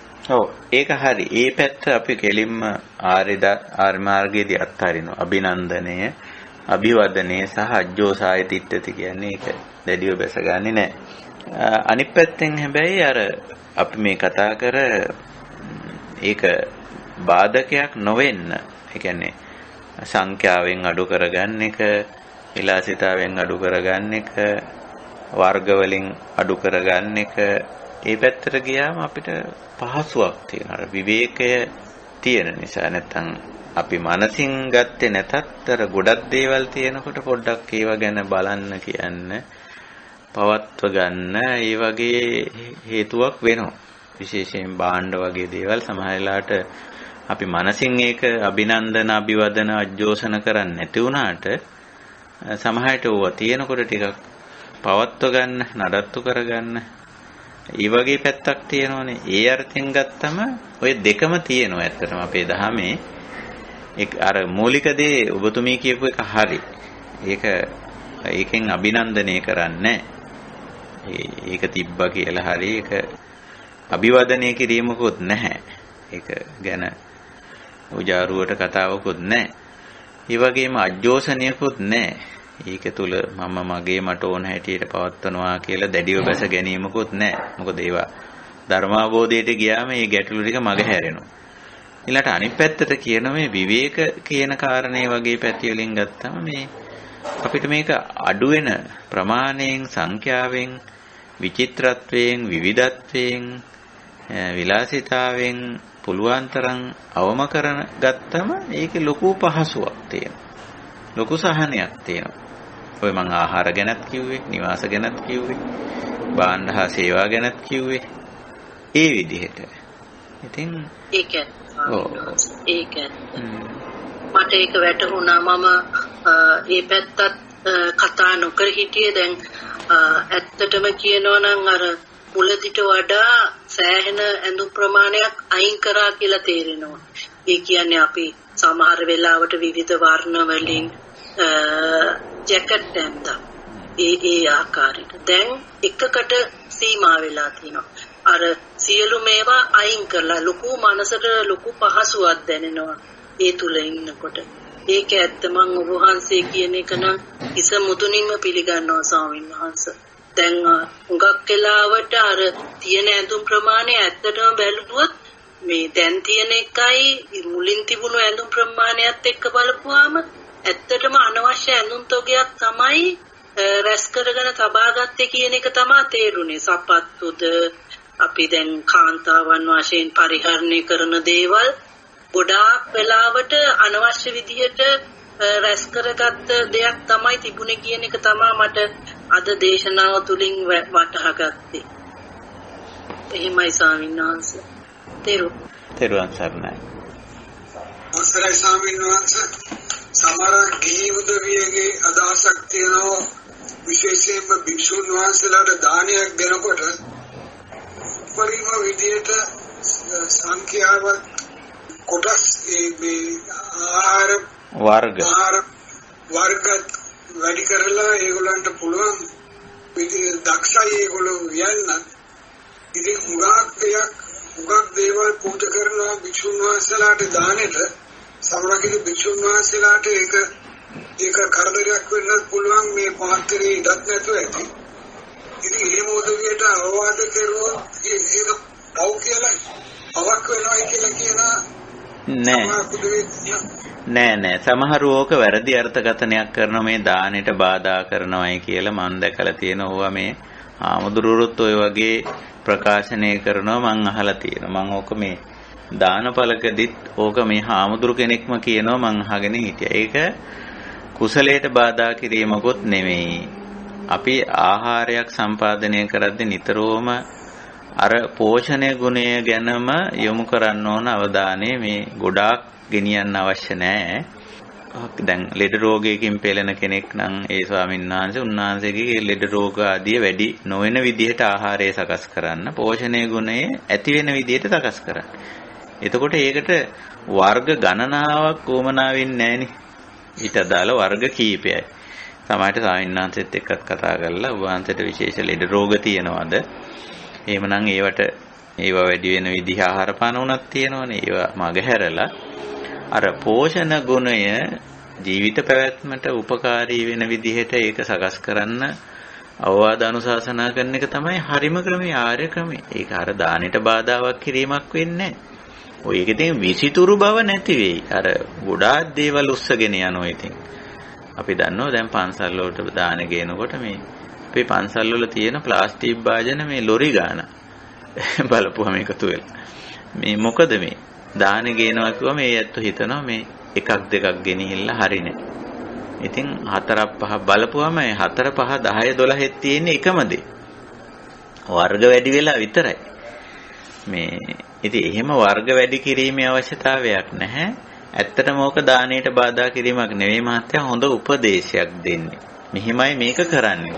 ඒකයි. සමහරවිට 10 12 අඩු ගානේ පූජා කරන්න ඕනේ කියලා හිතනවා. ඔව් ඒක ඇත්තටම අප මනෝ සංස්කාරයක්. මම කියන්නේ ඕක මනෝ සංකාරයක් කියලා. අපි හිතින් හදාගත්ත එක්තරා වැරදි අදහසක්. අපි දහමට ගිහිල්ලා බැලුවොත් ආහාරයක තිබිය යුතු දේ අපි පැහැදිලිව දන්නවනේ. ඔව් ප්‍රමාණය ගුණය. ඒකෙදි ඔය ඍතුව කාලය වගේ දේවලුත් බලපාලා. දැන් සීත කාලෙට සමහර ආහාර පාන ගන්නෙ නැහැ. උෂ්ණ කාලෙට සමහර ඒවා ගන්නෙ නැහැ. ඒ මොකද අර ඒ වයින් අර ශරීරයට හානි කර වෙන නිසා. ඊළඟට ලෙඩ රෝග, පුද්ගලයාගේ ලෙඩ රෝග, වයස ඕවා බලලා තමයි අර ආහාරය පිළියෙල කරන්නේ. ඒක තමයි ආහාරයේ ගුණාත්මක භාවය. මේ වර්ග ගොඩාක් හදාගෙන යන එක නෙමෙයි. මම හිතන්නේ ඒ විදිහට උපදේශය දෙන එක තමයි ඕවා සකස් කරද්දී හොඳ. අපිට හිතුනේ මේ එහෙම කරුවාම පවක් නෑ සමහරට සිද්ධ වෙයි. නෑ අපි තෝරලා දෙන්න ඕන. දැන් එයා ඒක සතුටින් කරනවා වෙන්න පුළුවන්. මහ ගොඩක් හදාගෙන ගිහිලා. නමුත් අපි කරන නොකරන එක එයාට බාර දෙමු. නමුත් අපි අනුශාසනාවක් කරද්දී, අවවාදයක් කරද්දී, මඟ පෙන්වීමක් කරද්දී අපි නිතරම ඒකේ අර්ථවත් පැත්ත කියලා දෙනවා. ඔව් ඒක ඉතින් බාර ගන්න නොගන්න එක යත්තන්ගේ වැඩක්. අපේ ජීවිතයේ අපි ඒ ප්‍රතිපදාව මත ඉඳලා කටයුතු කරනවා. එහෙමයි. හොඳයි සම්මාස. හොඳයි. එහෙමනම් අපි අදට අපේ මේ කමඨහන් සාකච්ඡාව නිමා කරමු. එතකොට අපි මේ මාර්ගාංග කොහොමද ප්‍රායෝගිකව මේක තමයි ඇත්තටම මාර්ගේ යනවා, මග වඩනවා, මාර්ගයේ තුල යනවා, මාර්ගයේ ඉන්නවා කියලා අපි ඔය දැන් අපේ දහමේ ඉන්න ඇත්තෝ මේ ඔය වගේ වචන පාවිච්චි කරනවා. ඉතින් අපි සමහර ඇත්තෝ අපිට කියන අපි ස්වාමීන් වහන්සේ දැන් මාර්ගයේ ඉන්න අය කියලා. සමහරව කියනවා අපි මග වඩන අය කියලා. මාර්ගස්ත අය නොඑක් විදියට. ඉතින් මාර්ගයේ ඉන්න මග වඩනවා කියන එකෙන් අදහස් කරන්නේ මේ මාර්ග අංග තුල ඉන්නවා කියන එක. සාමාන්‍ය ජීවිතයේ තුල සාමාන්‍ය ජීවිතයේ වැඩ කටයුතු කරද්දී මාර්ගාංගයට අනුව කටයුතු කරනවා කියන එක. ඉතින් එතකොට අර ඒක සාමාන්‍ය ජීවිතයේ කටයුත්තක් වුණාට ඒක නිවනට සාධකයක් වෙනවා. බාධකයක් වෙන්නේ නැහැ ඒක. ඉතින් ওই විදිහට කරන එක තමයි මේ කමඨහන් වඩනවා කියලා කියන්නේ. මේ විදිහට කරන ආකාරයේ තේරුම් කර ගැනීම තමයි මේ කමඨහන් සාකච්ඡා. ඉතින් අද අපි අවධානය යොමු කළේ මේ සම්මා සති කියන මාර්ගාංගයට. මේ සම්මා සති කියුවා විස්තර වෙන්නේ සතර සතිපට්ඨානේ ගැඹුරින්. නමුත් මේවයි මේ ලෞකික පැත්තට ආධ්‍යාත්මික පැත්තට කියලා මම නිතරම බෙදලා පොඩ්ඩක් මේක පැහැදිලි කරනවා භාවනාවේදී. ඒක සමහර අය අර කාමයේ පැත්තට කියලා හිතා ගන්න ඉඩ තියෙන. ඒ පැත්තට නෙමෙයි ඇත්තටම. පැවැත්ම සරල පැවැත්මට අදාළ වෙන විදිහට මේ ගුණාංග අපි ඉස්සර වෙලා පවත්ව ගන්න. ඒකම ඊළඟට කමඨහනක් බවට, ඒකම භාවනාවක් බවට, කුසලයේ වැඩිවීමක් බවට පත් වෙනවා. ඒකයි අවශ්‍ය කරන්නේ. ඉතින් හොඳයි. අපි ඊළඟ අවස්ථාවකදී අපි ඊළඟට අපිට එළඹෙන්නේ සූත්‍ර සාකච්ඡාව බදාදා දිනේ අද සඳුදා දිනේ. ඉතින් ඒ පඤ්ඤා භාවනාවට අදාළ දේවල් අපි කතා කරමු. අද හුඟක්ම අපි මේ සීල භාවනාව පැත්ත, සමාධි භාවනාව පැත්තට අදාළ දේවල් තමයි මේ කතා බහ වෙන්නේ. හොඳයි. එහෙමනම් අදට අපි අපේ මේ කමඨහන් සාකච්ඡාව නිමා කරනවා. වෙනදා වගේම මේ උතුම් කාර්යයට, මේ උතුම් කාර්යය සංවිධානය කිරීමෙන්, සහභාගී වීමෙන්, ඒ වගේම කමඨහන් සාකච්ඡාව තවත් අර්ථවත් වෙන්න අවශ්‍ය කරන දේවල් ඉදිරිපත් කිරීමෙන්, ඉස්මතු කිරීමෙන්, ප්‍රශ්න ගැටළු යෝජනා ඉදිරිපත් කිරීමෙන් දායකත්වයේ දරුව හැමටත් දුර ඉඳන් ළඟ ඉඳන් මේ කාර්යයට මේ මොහොතේ පසුවට හෝ සම්බන්ධ වෙලා මේවා අහන ශ්‍රවණය කරන සීල දෙනාටමත් මේ කමඨහන් සාකච්ඡාව කුසල් වඩා ගැනීම සඳහා උපකාරක ධර්මයක් වේවා. ඒ තුලින් නිර්වාණ ධර්මයේ සාක්ෂාත් කරගන්න මේ කමඨහන් සාකච්ඡාව උපකාරී වේවා, උපනිශ්‍රේ වේවා, හේතු වාසනා වේවා කියන මෙත් කරුණාසිතින් අදත් අපි මේ භාවනා පුහුණුව අවසන් කරනවා. අපි අනුමෝදනා සහ ආශිර්වාද ගාථා කීමෙන් අපි අනුමෝදනා සහ ආශිර්වාද කරලා මේ කටයුතු නිමා කරමු. එත්තාවතාච අම්හෙහි සම්භතං පුඤ්ඤ සම්පදං සබ්බේ දේවා අනුමෝදන්තු සබ්බේ භූතා අනුමෝදන්තු සබ්බේ සත්තා අනුමෝදන්තු සබ්බ සංපත්ති සිද්ධියා ආකාසට්ටා ච බුම්මට්ටා දේවා නාග මහිද්దికා පුඤ්ඤන්තං අනුමෝදිත්වා චිරං රක්ඛන්තු ශාසනං චිරං රක්ඛන්තු දේශනං චිරං රක්ඛන්තු මං පරන්ති. ඉදං මේ ඥාතීනං හෝතු සුඛිතා හොන්තු ඥාතයෝ ඉමිනා පුඤ්ඤ කම්මේන මාමේ බාල සමාගමෝ සතං සමාගමෝ හෝතු යාව නිබ්බානපත්තියා. ඉදං මේ පුඤ්ඤ කම්මං ආසවක්ඛයාවහං හෝතු සබ්බ දුක්ඛ සික්ඛා පමුංචතු. සාදු සාදු සාදු. හැම දිනාටම ආශිර්වාද කරනවා. බුද්ධ ධම්ම සංඝ ත්‍රිවිධ රත්නයේ අප්‍රමාණ ගුණ බලයෙන්ද අප මේ පුරන්නා වූ සීල සමාධි ප්‍රඥා ආදී උතුම් කුසල ශක්තියෙන්ද පින්වත් හැම දිනාටම සෙතක් වේවා, ශාන්තියක් වේවා, යහපතක්ම වේවා. ඊතා ඉක්මනින් ඊතා පහසුවෙන් සිල් ගුණ පුරාගෙන මේ ජීවිතයේදීම නිර්වාණ ධර්මයේ සාක්ෂාත් කරන්නට පින්වත් හැම දිනාටම ශක්තිය, ධෛර්යය, වාසනාව උදා වේවා. සබ්බීතියෝ විවජ්ජන්තු සබ්බ රෝගෝ විනස්සතු මාතේ භවත්වන්තරායෝ සුඛී දීඝායුකෝ භව. අභිවාදන සීලිස්ස නිච්ඡං බුද්ධාපචායිනෝ චත්තාරෝ ධම්මා වඩ්ඩಂತಿ ආයුවන්නෝ සුඛං බලං ආයුරාෝග්‍ය සම්පatti සග්ග සම්පatti මේවච අතෝ නිබ්බාන සම්පatti ඉමිනාතේ සමිච්ඡතු. තෙරුවන් සරණයි. සුවපත් වේවා. සාදු